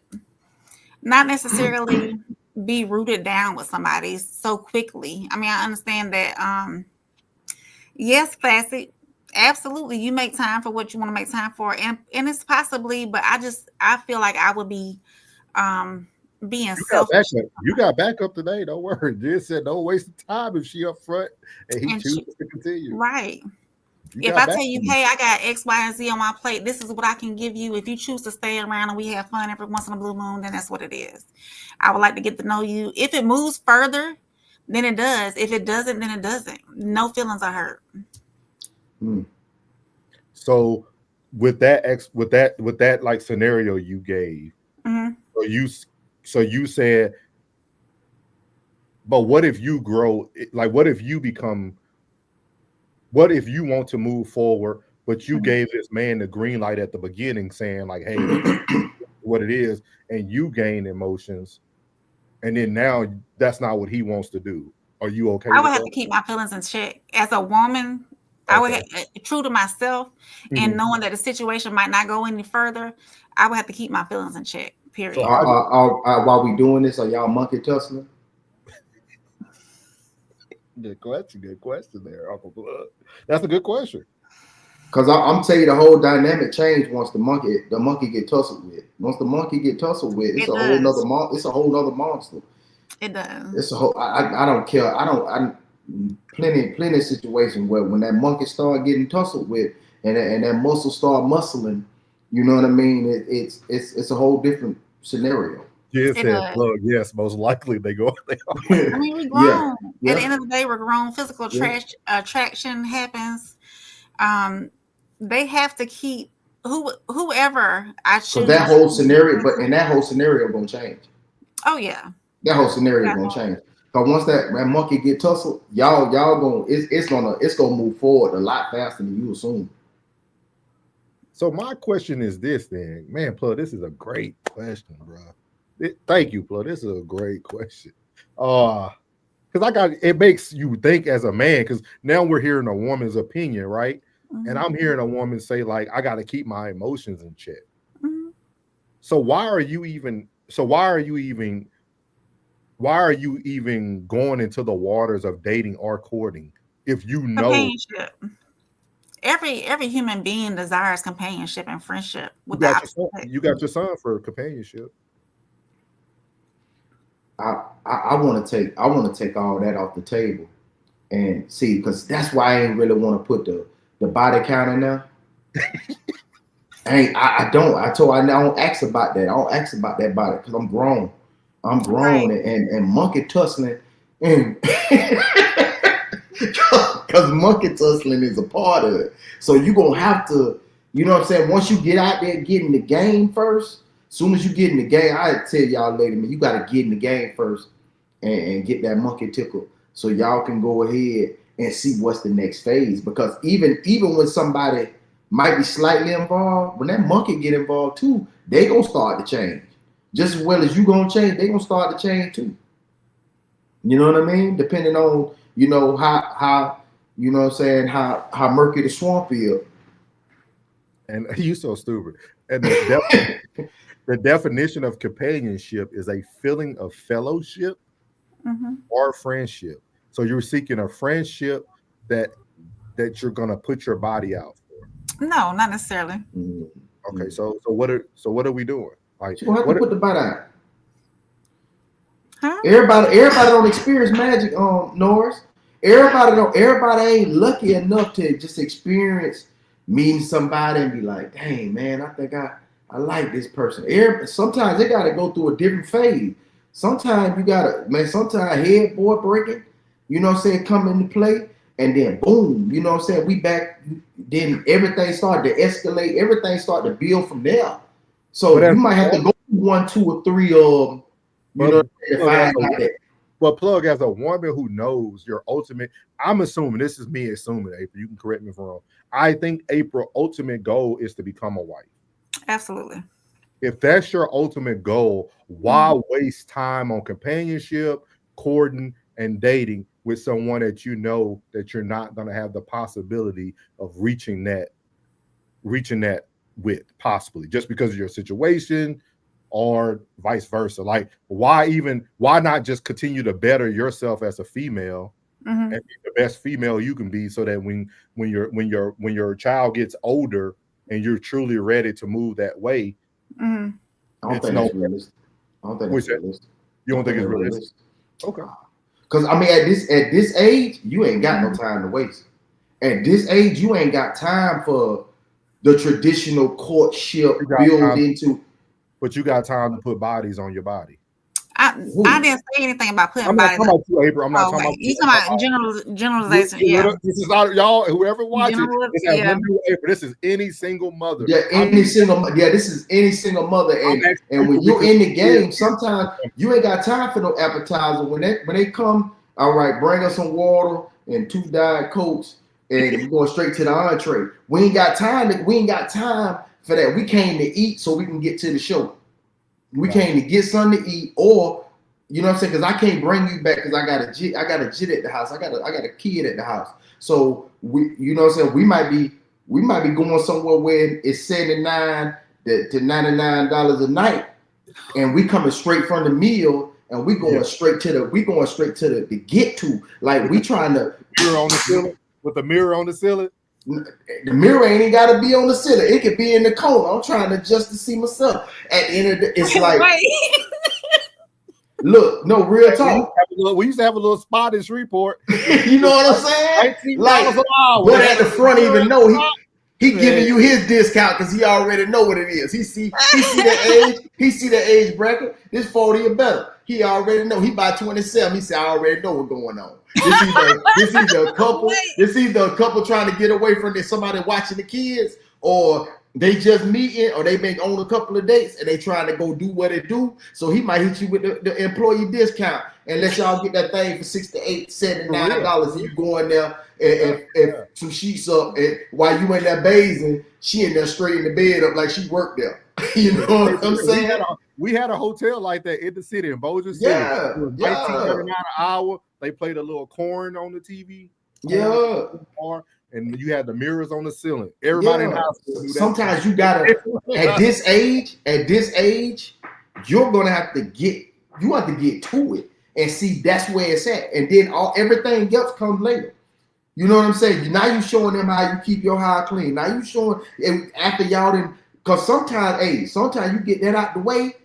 You know what I'm saying? And that might sometimes that market lock them in. But Plug, what about the woman who misses out on her person because of the courting and the multiple dating she's doing with these men who really realistically her in because they trying to beat it when they know they're gonna get it when they see her.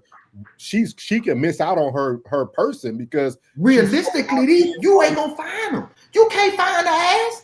She at the house. She get up in the morning. She taking Jit to school. She looking out for. No. That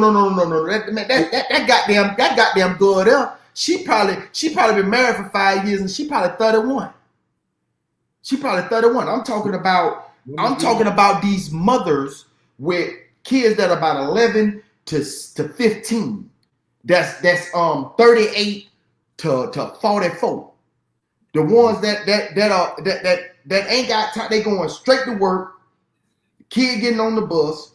She coming home in traffic, picking Jit up, taking Jit to basketball, football, baseball, soccer. And soon they get done, it's either a Chick-fil-A run or she going home to make some hamburger helper. You feel me? Or she got some in the crock pot. By 7:30, she doing homework. Uncle Plug got his name. Uncle Plug. She doing homework. Then after the homework, she putting Jit to bed. She getting in the bed. She strolling her phone. Or she right there with her rabbit. She with a rabbit or a rose. You know what I'm saying? Trying to get. That's it. I'm talking about that's realistic life right there. That's realistic life. That's a daily thing. You know, Cause I know what's popping. And I know how to catch it. Miss Weaver said, I'm gonna know what time you working. I'm gonna catch you at the Quick Trip. I'm gonna catch you over there at the Circle K. I'm gonna catch you over there getting your little Polar Pop. I'm gonna catch you getting your mucho mango or your fruit punch on Arizona. I'm gonna catch you and I'm gonna get you. I know I'm gonna get you. Plug used to be setting them up. And I'm be sitting there with my black and mild like outside the window like they right inside shot. You know, man, come on now. You already know, man. I've been trying to take you out. Now you thinking from Wednesday. I'm gonna catch you on a Wednesday. So you thinking from Wednesday, Thursday, Friday, Saturday. You trying to find somebody that gonna watch it. You gonna go get one of your little nieces and nephew. They're about 16, 17. They gonna come right to the house. They gonna come watch your baby. Am I lying? Look at me and tell me I'm lying. And you gonna find a way to get to me, and we gonna seal the deal that Saturday. Cause I'm gonna tell you, I'm gonna take you over here. We gonna feed you real quick. Yeah, baby. That's what it is. Yeah. Let me get on too. Let me get what you want, baby. All right, let me get a Malibu and coconut and pineapple. All right, let me get a Jack and Coke. Man, I'm gonna be rolling. As soon as we leave up out of there, we going over there to spend that 78 and that 99. And when we get done by Monday, it's gonna be a whole nother situation. I know you'd have been there. I'm telling you, that's real. That's realistic. How some of these situations, he tired of looking and she tired of looking. And look, I'm looking at you, you looking at me. Let go ahead and bump these uglies and say we go together. We're gonna get about 30, we're gonna get 45 days. A lot of people locking in. I've known people who have known each other for 2 weeks, got married, been married 30 years. You know what I'm saying? Because they ain't got time to play. Ms. Weaver said it's to each their own. Everyone do and handle things different. I see you, Miss Weaver, with your blossom hat on in the picture. I got you. Jen said, if you are someone that is intentional about becoming a wife, you will make the adjustments and move accordingly, even if that is not what the plans were. Yeah, absolutely. If if he drop out the sky and say, hello, April, what you doing? You want to get married? No. But if how many men you see it at home? I just think it's different when you have. How many men you see it at home? Hobby Lobby. How many men do I see at Hobby Lobby? At Hobby Lobby and not Hobby Lobby, Home Depot and Lowe's. You be at Home Depot and Lowe's. Mm-hmm. You go down the regular getting screws and hammers. Not on the regular. You getting plies, grip plies. You buying Cobalt. That what you doing? Huh? We buying Cobalt. That's what you doing on the regular. Ain't you ain't been there. You don't want to get doorbells and locks and keys. You know what I'm saying? 9 times out of 10, Buddy done already seen you. Probably have. He done already seen you. Mm-hmm. You know what I'm saying? He done did this right here. He over there by the tater chips and got a direct view, and you done did this right here and looked and just kept moving. And he say, he waiting to get his time. He done already seen you. I gotta make that move and roll back through Lowe's. No, when you see if you happen to bump it, it's like, damn, I always run into Buddy. You might want to say out your window, you can get in your car and just hit him with that right there and tell him to come over to the car. He come over there. Hey, what's up? Hey, you let me get your number real quick. Just say you want to get my. You're gonna have to find you a plug. Man, I'm sure you're gonna have to find you a plug because I don't think today's men, even my age and up, a lot of us don't think that way. A lot of men, the way they meet you could sometimes already deter what they want to do with you in the future. Right. And I think that's the reality we don't want to sit in. We don't want to sit in that, like, if April telling me that she's down the court and we able to have relations as well, some men are just going to settle for that while they looking for what they might feel is better or more long term, or they might just stick it out with you because a man's value goes up as long as he keeps himself healthy. As long as he keeps making that paper, a man value gonna go up. We don't go down. So my thing is, I would tell women, don't outage the game because the game ain't long for y'all. Everybody that is single is responsible for it one way or another. I said 100%. Just like, I'm responsible because I'm choosing not to really look. And Jen said, I'm pretty sure April knows at this point your seed grows up and she won't be needed as she is now. The transition will be easier to swallow when you have a companion. Right.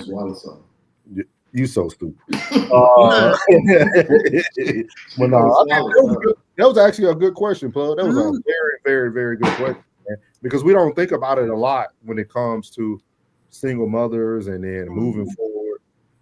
He said it was not an attack on. Oh yeah, that's what we said. Yeah. Oh no.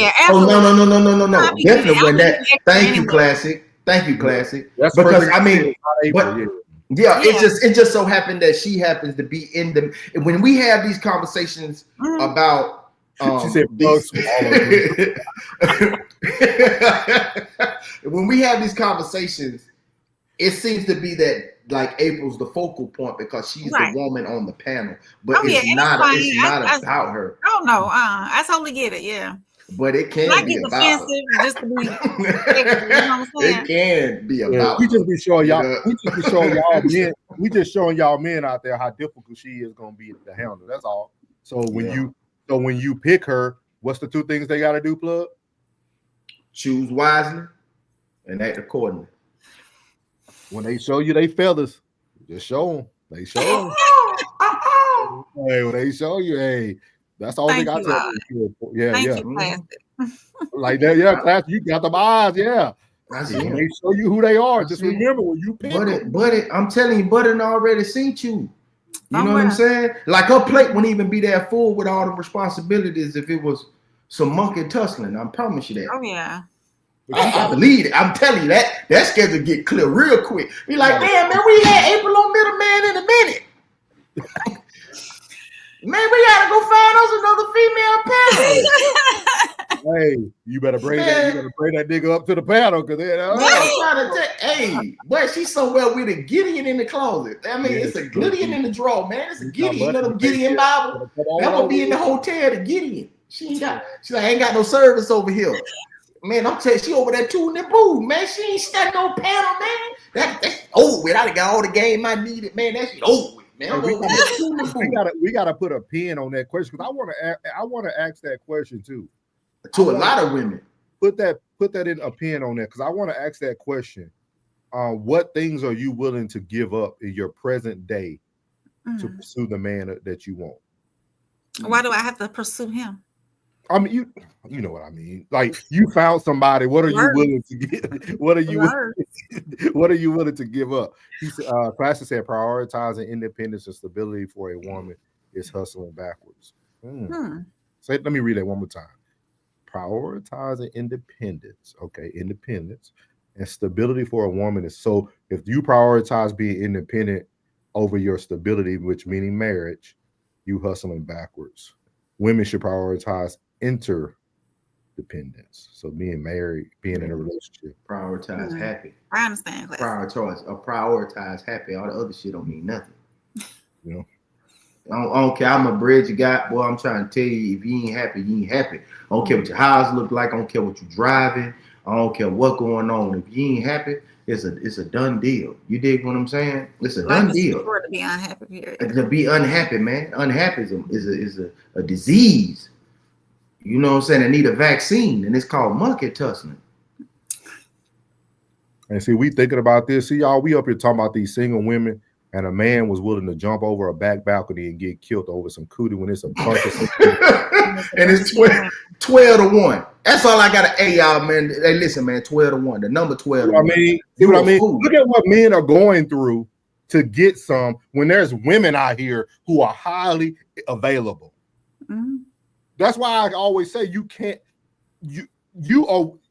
Anytime you're messing with another man's woman, you are risking your life. For real. Period. And I bet you, I'm gonna be complete. I bet you I can tell you what she looked like. They showed. I could probably tell you what she drives. She probably drive a Nissan Altima. Yeah, no bump. She probably about 5'2.5". Weave sticking up. She probably about 196 to 205. Let me see if I can find a picture. And she ain't got number fupa. She ain't got number fupa. And that monkey. that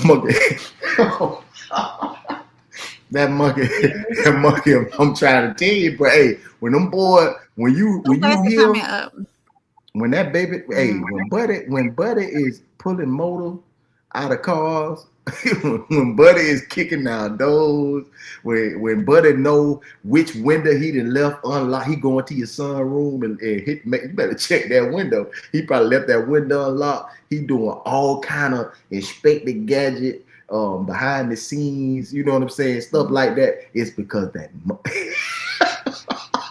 They don't got a good picture of her. That monkey is driving crazy. I'm trying to tell you. It's the only picture they got of her. I don't think they probably not gonna end up showing her. Which one? This is the only picture they got of her over here. It covers her face up. That's all three of them. That's all three of them right now. Yeah. He was 38. I thought he was 28. Nah. Jeez. That's her. You know, but she classic. She probably was a solid CNA too. Right. Classic. She taking care of old folk. She take care of. She had a convalescent center. That's if a woman plays her cards right, she should go her entire life without ever having to be fully independent on themselves. I understand that, but you know, some independent women. Can I go back up to the one where he said I was saying women prioritize me? To answer this, I don't think the women prioritize being independent and being stable on their own. I think what happens is they adjust to what's the cards that are given them at Of course. that time. Of course. Of course. You gonna have to do that. You gotta survive. And That's shit don't what- stop. Shit don't yeah. stop because he left. It don't stop because he left. I want to talk to Classic. Bro, let me tell you something, Classic. You are, man, listen. I dropped the link. For him if you want. Man, Classic, man, look, man, it's so, bro, that monkey be making these boys go crazy, man.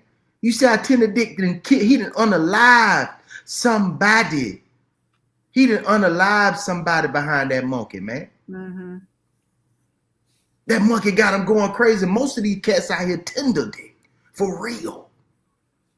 So what are we talking about, man? He said, I'm in bed already. But I'm good.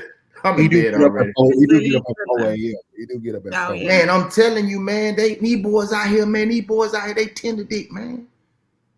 Come on, man. He done took Buddy off the planet behind that monkey. But I don't think that was the first time. The first time in the cop? I think when men react that way, that's not the first time he dealt with that. So what? So it's you. If you constantly getting cheated on, boy, it's you, boy. Why are you even saying? I mean, is it that? Women create most of their own harsh consequences. So I can't really accept that response respectfully. I understand, Classic. Classic feels that women create most of their harsh. I respect that. What age bracket are we talking about? What age bracket? Because when I was 14, I'm looking for some 16 that can drive. When I'm 16, I'm looking for some 18 that can buy my tobacco. When I'm 18, I'm looking for some 21 so they can buy my liquor. When I'm 21, I'm looking for something that's grown. I'm looking for something grown that got their own place where I can come around there and do what I want to do. I ain't hiding up under no bed. Ain't hiding in no club. You dig what I'm talking about? And I came up before the phone. I came up before the phone, and I wasn't hoping and wishing that that person to be there. I wasn't tapping on no windows and none of that. He said if a woman prioritizes being a wife from early womanhood, they never have these independent phases. We gotta only April can answer that. You're a female. What did you prioritize, April, when you early in your life? Because you know, shout out to April too. She didn't have a kid until she was older. I was 32. Yeah, we got to shout out the women who get past 18 about 25. we got to shout them out because I had two already. You know what I mean? So we got to shout out people who can make late 30s for real though. Like, that's for real. I was 32 when I had Aiden, and honestly, his dad, when I was with him at the time, I was trying to make it work. And creation only. Go ahead. It's for content creation only. I was trying to make it work. And I did the best I could to make a long distance relationship work because he left to go out of town to work. And it just didn't work out. So he chose his bed, he laid in it, we talked. He told me that he didn't want to be with me anymore. So I said, okay. Not a problem. And I have been single since. Now I have dated, but I haven't locked anything down because once Aiden got in school, my plate became full. Once I decided to start going back to school myself to get my associates and now working on my bachelor's, working 40 hours, all of that. So Ms. Weaver, what are these little subliminals you throwing out? I don't know what she posting. You said and do still in bad. Yeah. Mm-hmm. I don't know. I think this is why I said earlier. I don't know if it was you, April, up here or me in Classic. This is why I was talking about at the end of the day, it takes some simping and pandering to have conversations. Because it comes a point where you do have to look at the other side of the token. What if it's a one-off where this woman was a good woman, had a horrible dude, tried to make it work, and then now she's pretty much she's the what you called it, a Classic failure residue? What if she's the failure residue? Failure. Damn, I like that. Yeah, he created a Classic. Damn, hey, boy, you got a patent that, boy. Failure residue. He got a couple. That is That is amazing. Hey, he got a whole definition. Is it separate? Did you already separate it, class? I could show Plug the definition real quick. That is dangerous. Failure residue. That is amazing. Let me look up code. Bro, I can hear that and automatically know exactly what you mean. That ain't for the right-handers. That's for the left-handers. I told him that. That's for the left-handers. He didn't separate it. I told him that could be a dangerous word to use, boy. What? God, that's gotta be at least. I told you, classic. That's got another one. I told you, classic. Dog, that's gotta be from 38 to 42% of them. Most of them are suffering from that, bro. That is amazing. I love that. I love that. I love that. Classic. I like that. I said that one right there. That one gonna be used on both sides of the house if somebody catch on to it. He said a woman is supposed to go from covering to covering from the house she grew up in into the house with her husband. Absolutely. But what if that woman was in a single parent household? Either so. Either way. But how do you go from covering to covering? Do you feel like the woman's covering is equal to a man's covering? But most of these niggas ain't like that. Most of them. What about the dudes that they didn't been damaged? They didn't hurt somebody or somebody didn't hurt them, and then they going from woman to woman because they do have the appeal, and then they destroying bitches left and right. You understand? Jen most of them are running. That's why I say you got to protect the single mother, because at the end of the day, it's dudes out there that play on them, and their objection is to find somebody to be who the hell. A bitch had to completely give up if she don't want a positive male role model around her son, or somebody that she can really trust around her daughter. You know what I'm saying? Right. Like it's most of them, man. Most of these young dudes that have these fucking expectations and shit. Like these niggas, like that shit is not real nigga shit, bro. I'm sorry. That shit is not real nigga shit. It's not. Jen said a woman will always move as if she wants to be a wife, if that is her intention. That's a majority of his dream. Yeah, just because a relationship does not work does not change the way you move going forward. Yeah, I agree, Jan. He said he didn't separate it. Classic said, steal from the home you grew up in to the next. It's supposed to be covered. Supposed to. That's a deep question. That's fucking. I don't think a woman can cover a woman. You talking about raising a mother raising a daughter? It's a hand that's being dealt to you. You talking about a mother raising a daughter? Yeah, it's a hand that's being dealt to you. Cause she ain't got no man around her when she young. She ain't gonna know. She gonna know what that baritone or that she gonna know what that shit do. She ain't gonna. It's gonna seem foreign. It's gonna seem like he trying to step down on her. It's gonna seem like he's trying to bully her. Don't be telling me what to do. If you ain't never had that, it's hard for that. And then say you come from now being in the house into one that's semi there, but he's young and he don't really know what it means to be that man or leader or whatever the case may be. Shit, that's hard as fuck. Now you say you the dude right after this dude, and a seed was left behind. She's been mismanaged. That's like not paying attention in high school and say, I'm gonna go to community college and bitch, you try to work a full-time job. Bitch, you ain't gonna get everything you need to get. You can't get everything you need to get. I told class that this failure residue gonna be another. That failure residue is hard. It's tough because another word for women to use. That like when you read his you gotta wait till he break it up. The definition is so solid. Like it is. But now black fatigue is dead. It can be weaponized. I'm telling you, this right here, that's a classic. Well, you did that. He said, realistically, with the economy in consideration, a young woman at the age of 23, fresh out of college, should be marrying at her age and building or marrying a man in his late 20s. He said maybe even early 30s. But I think the reason why that's not happening is because most of these young women are coming from a woman's covering. You can't desire these young men too, nobody bro. desires anything that they didn't have. These young men too, bro. Yeah, you These can't boys desire, be zesty. you Most can't desire most bad.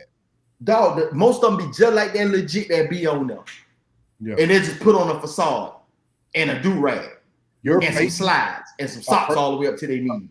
A young man, kind of going off of what Plus said, a young man or a young woman that has to move through being raised by a mother has to have more faith than anything. In that man. Because you never seen it. So you can't desire it. You got to have more faith, because faith is the things that we don't see.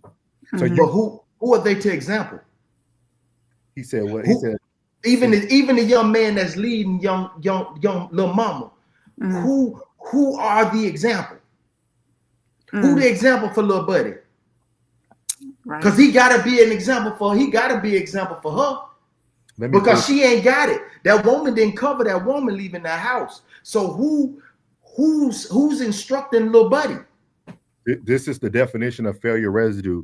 Failure residue is a term used to describe a person, perspective, actions, or future prospects have been negatively impacted by their own trials and errors. No guidance. It's tough. That's tough, bro. It's tough, dog. That's tough. And then now listen. Some be lucky, man, to find somebody who has some kind of moral, like they have a moral compass. Not they might not know how to lead per se in their household, but they do have a moral compass, and they do have some standards to say, no, I don't really want to be giving dangling out all the time. And she's like, I don't want a high body count all the time. It's rare that you find somebody with that moral compass, because it's hard with that social media, that nigga net is dangerous.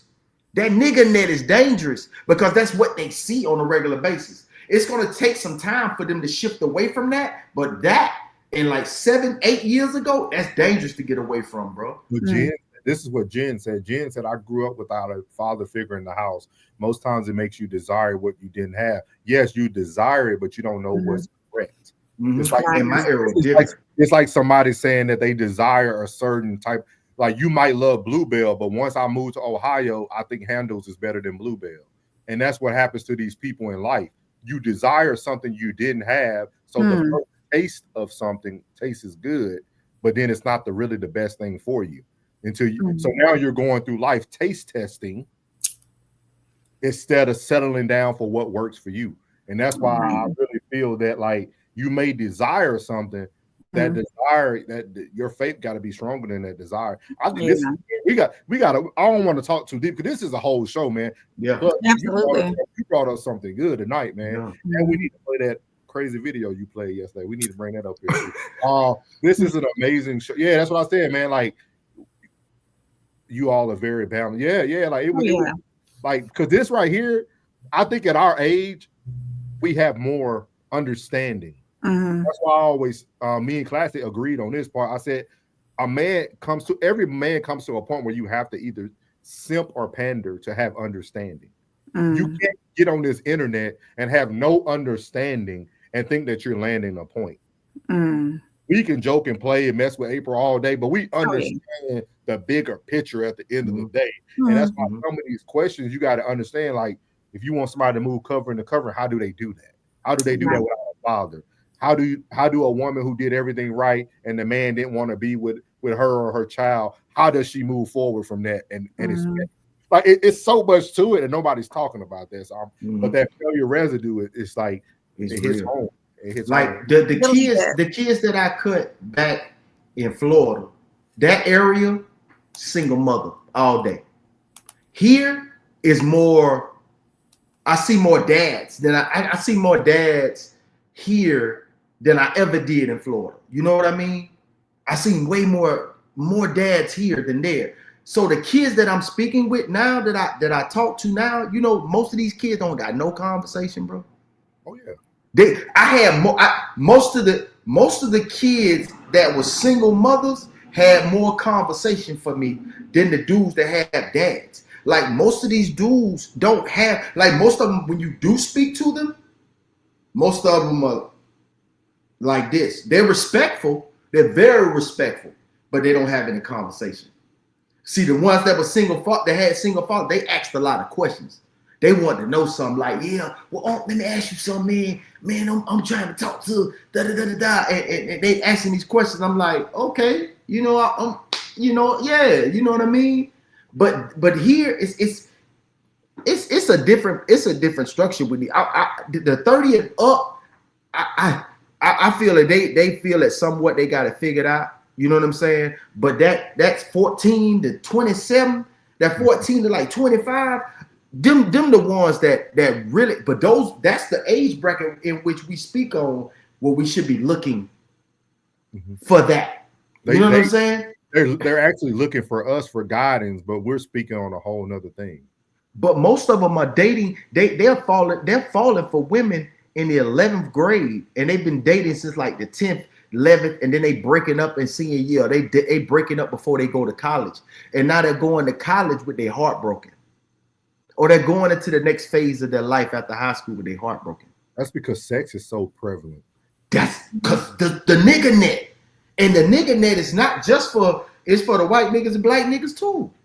That cross it's a urban culture and a suburban culture and then a cross urban culture. You know what I'm saying? Mm-hmm. Like that's what I was trying to show today on the Instagram. Like that white boy there, the one that jumped out the truck, that had the goals in his mouth. Yeah, boy, what 2 weeks you pull cannon, boy. Like that's 48% of what you gonna see in where I'm from. And most of them here just like it. I'm like, damn, these white boys just like the ones back in Polk County. They the same way. And they're leaving that first stage of their life and their heartbreak into the second phase of their life, bro. Mm-hmm. With a heartbreak. Let me catch up on, we got a bunch of comments. Miss Weaver said, I told you how my life is, which is real busy, but you still want to talk to me, but then complain I'm not giving you no time, or the time I give, it's still not enough for you. I think she behind the lie whenever we was talking about companionship and whatnot. Yeah. I know exactly what she's talking about. Mm-hmm. Classic said, oh, we still about to figure out when does consideration and getting permission meet, and what is the what's that demarcation is. I'm not letting y'all know. We still got to talk about that. Yeah, we can do a whole we'll probably bring up some of these topics for Wednesday, man. I'll just have you come up, Classic, for grown folks business, man. I think this stuff would be good to talk about. Y'all have a great night. I got to finish up some housework. All right, Oz, we appreciate you. Sir. My boy, you loyal, bro. You loyal, Oz. Yeah, he is. You loyal, bro. I like you, bro. You loyal. Yeah, he a good guy, man. Classic said people should be marrying their high schools. Nah, bro, I don't promote that. I did that for 10 years. In a perfect world. Stop lying. I hope I ain't one of them ninjas you don't like. Hey, stop lying to these people, man. Stop lying to these people. That's a beautiful love story. I'm a perfect example, man. I'm a perfect example. I married my high school sweetheart. I grew up in a 2-parent household that was like the Brady Bunch. I have a great father. I had a great mother. So none of that stuff is true. I don't think any of that stuff holds true. I think those are rare occasions. Yeah, those are rare occasions. And I shit feel like Haley Comet, player. Yeah, and I feel like a lot of stuff my mom taught me, I didn't heed to it because I was so my father's opinion was so highly in my, like what my dad said went in my household. My dad always told me you get a true leader in your household. My dad said you get that girl pregnant, you marry her. That's what I did. That's how my dad raised me. But also my mom was on the back end saying, hey baby, you can be a great make you happy. Yeah. Yes. You know what I mean, but we don't listen to those things, so we roll into what we think is right. Yeah. You do. You was being respectful. Yeah. You was being the child. You was being the young man that they raised, and you listened. You did what they told you to do. I did a 10-year bid. Damn.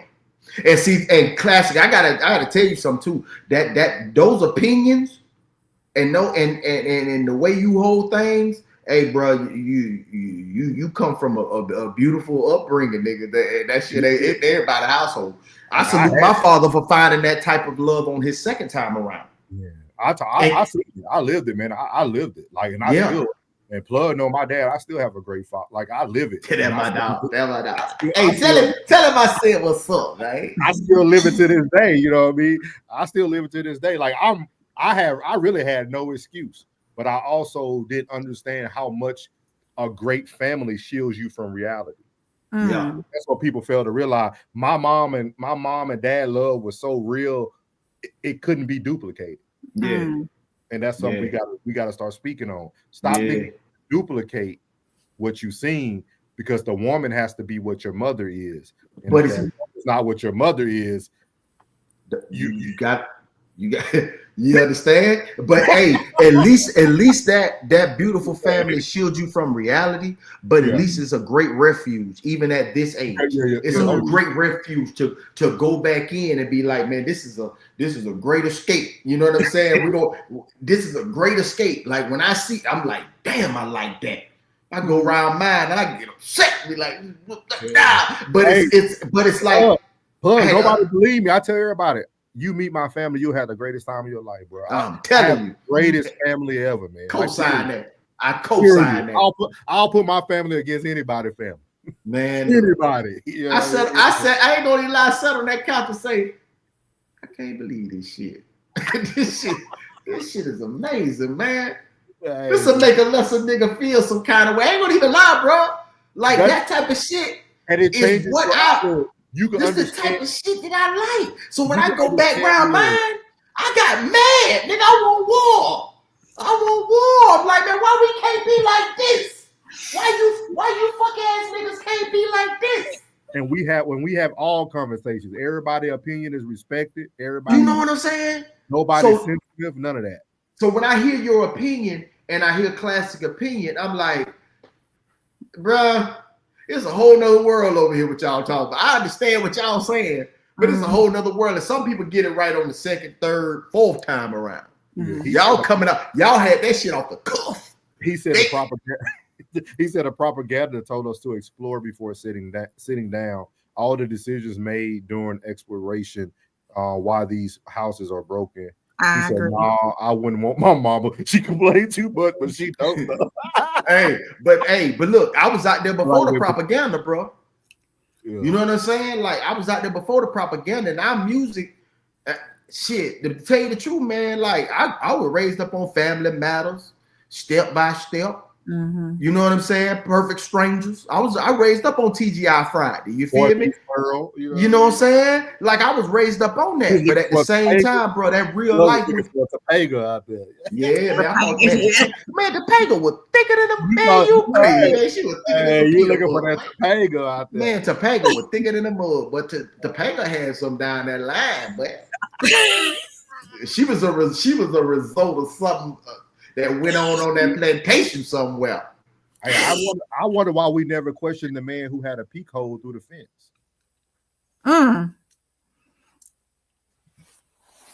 Did Plug freeze? Yeah, he did. No, but this was a good one. One. He said, "This is a different batch of witches that we dealing with. That's what changed the game. That's true. Well, hopefully." What happened? He froze up. I don't know, Plug. You froze. That was me. That was you, Plug. You got AT&T. Shit, I ain't even know. I saw everybody went out. I'm like, damn. I'm still like, damn. I don't know what happened. I thought it happened to y'all. I'm still like, damn. That's all you. That was all you. That was all you. Damn. I'm looking like, damn, because everything else functioning. I'm like, what happened? No, but y'all, hey, we're gonna go ahead and close. He said Plug struggle stream. And we're gonna go ahead. I'm gonna try to get it right for tomorrow. Don't do me like that, Nell. Don't do that like that. Don't do me like that. This was a good one tonight, man. Real good one tonight. So tomorrow night, classic. What time? Put the time in here. He has the Queen Codes tomorrow night on Tuesday, the 19th. What time? 6:30 Central. Confirm that classic. So I want to say it's 6:30. I'll be in my headphones. Yeah, we probably won't do nothing. If I do anything, it'll be me and Plug. I wanted to do like a sports segment. Okay. Or 7:15 Central. That's better for me. Thank you. How long y'all going?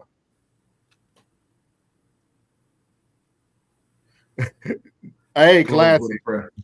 Jen loved the Sunday service, dog. Yes, it was great. She loved the Sunday service, dog. I didn't know how good it was. I said I wanted to hear everybody's opinions, man. I wanted to hear everybody's opinions. We had some good time. It was fun. I have to move time for one of the ladies. He said about 2.5 hours. Yeah. Me and Plug, we'll chop it up in the morning and see what Plug will do. What day? About tomorrow, if we wanted to let them just have the stream. Why you scroll past Alicia and then read it? Oh, shoot. I'm telling you, I'm up here talking about your men that we're dealing with too. You're right. Two things can be true, Alicia.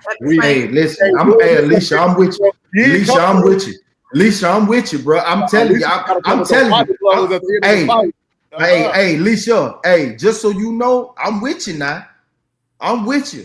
Boy, some whole ass niggas on here.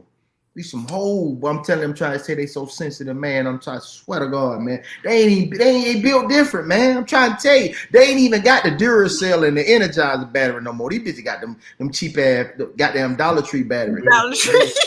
we ain't doing that with y'all. We ain't doing that, Alicia. I'm telling you, man.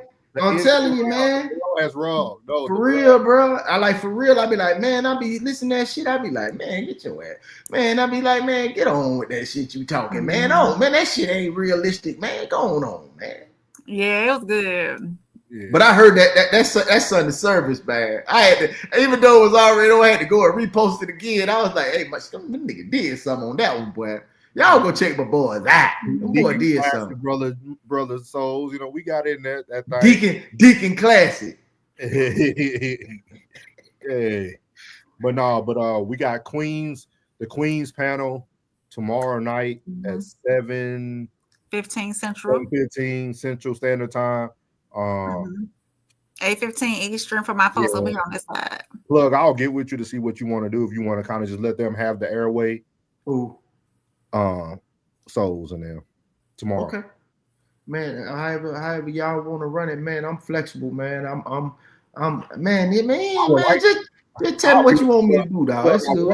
What me and Plug will do, because before y'all come on, so we can watch it. Plug, I want to either pre-record or do something for sports. We need to get this sports thing in here. I'm ready to rock. Let's do that. I can do it on the truck. Ain't my riding number 10, 15, 10, 12 minutes. All right, we'll get it. Just let me know something. Just call my phone and then tell me what you need me to do. He said we can run Queens codes through your channel too. Yeah. Hey, that boy be thinking on his. Yeah, we can stay at the bottom and then when they go down, we can come up. No, he just said because I know what you're talking about. Like we can run up through the channel. We can stay down at the bottom, and then when they get done, we can come up. Yeah, good. Yeah, we got that. But cool. All right, good look. I didn't even think about it. But so you got Queen codes tomorrow. Make sure y'all are ready for that. We got some new females and some old faces coming up tomorrow, so it should be a good show. Hopefully, Classic hold us down and don't stay too quiet tomorrow. Classic. If you send that that thumbnail to we'll send it out. Nor send it to me as well, so I can go ahead and post it on my. I send it on my Instagram. So we can go ahead and get the.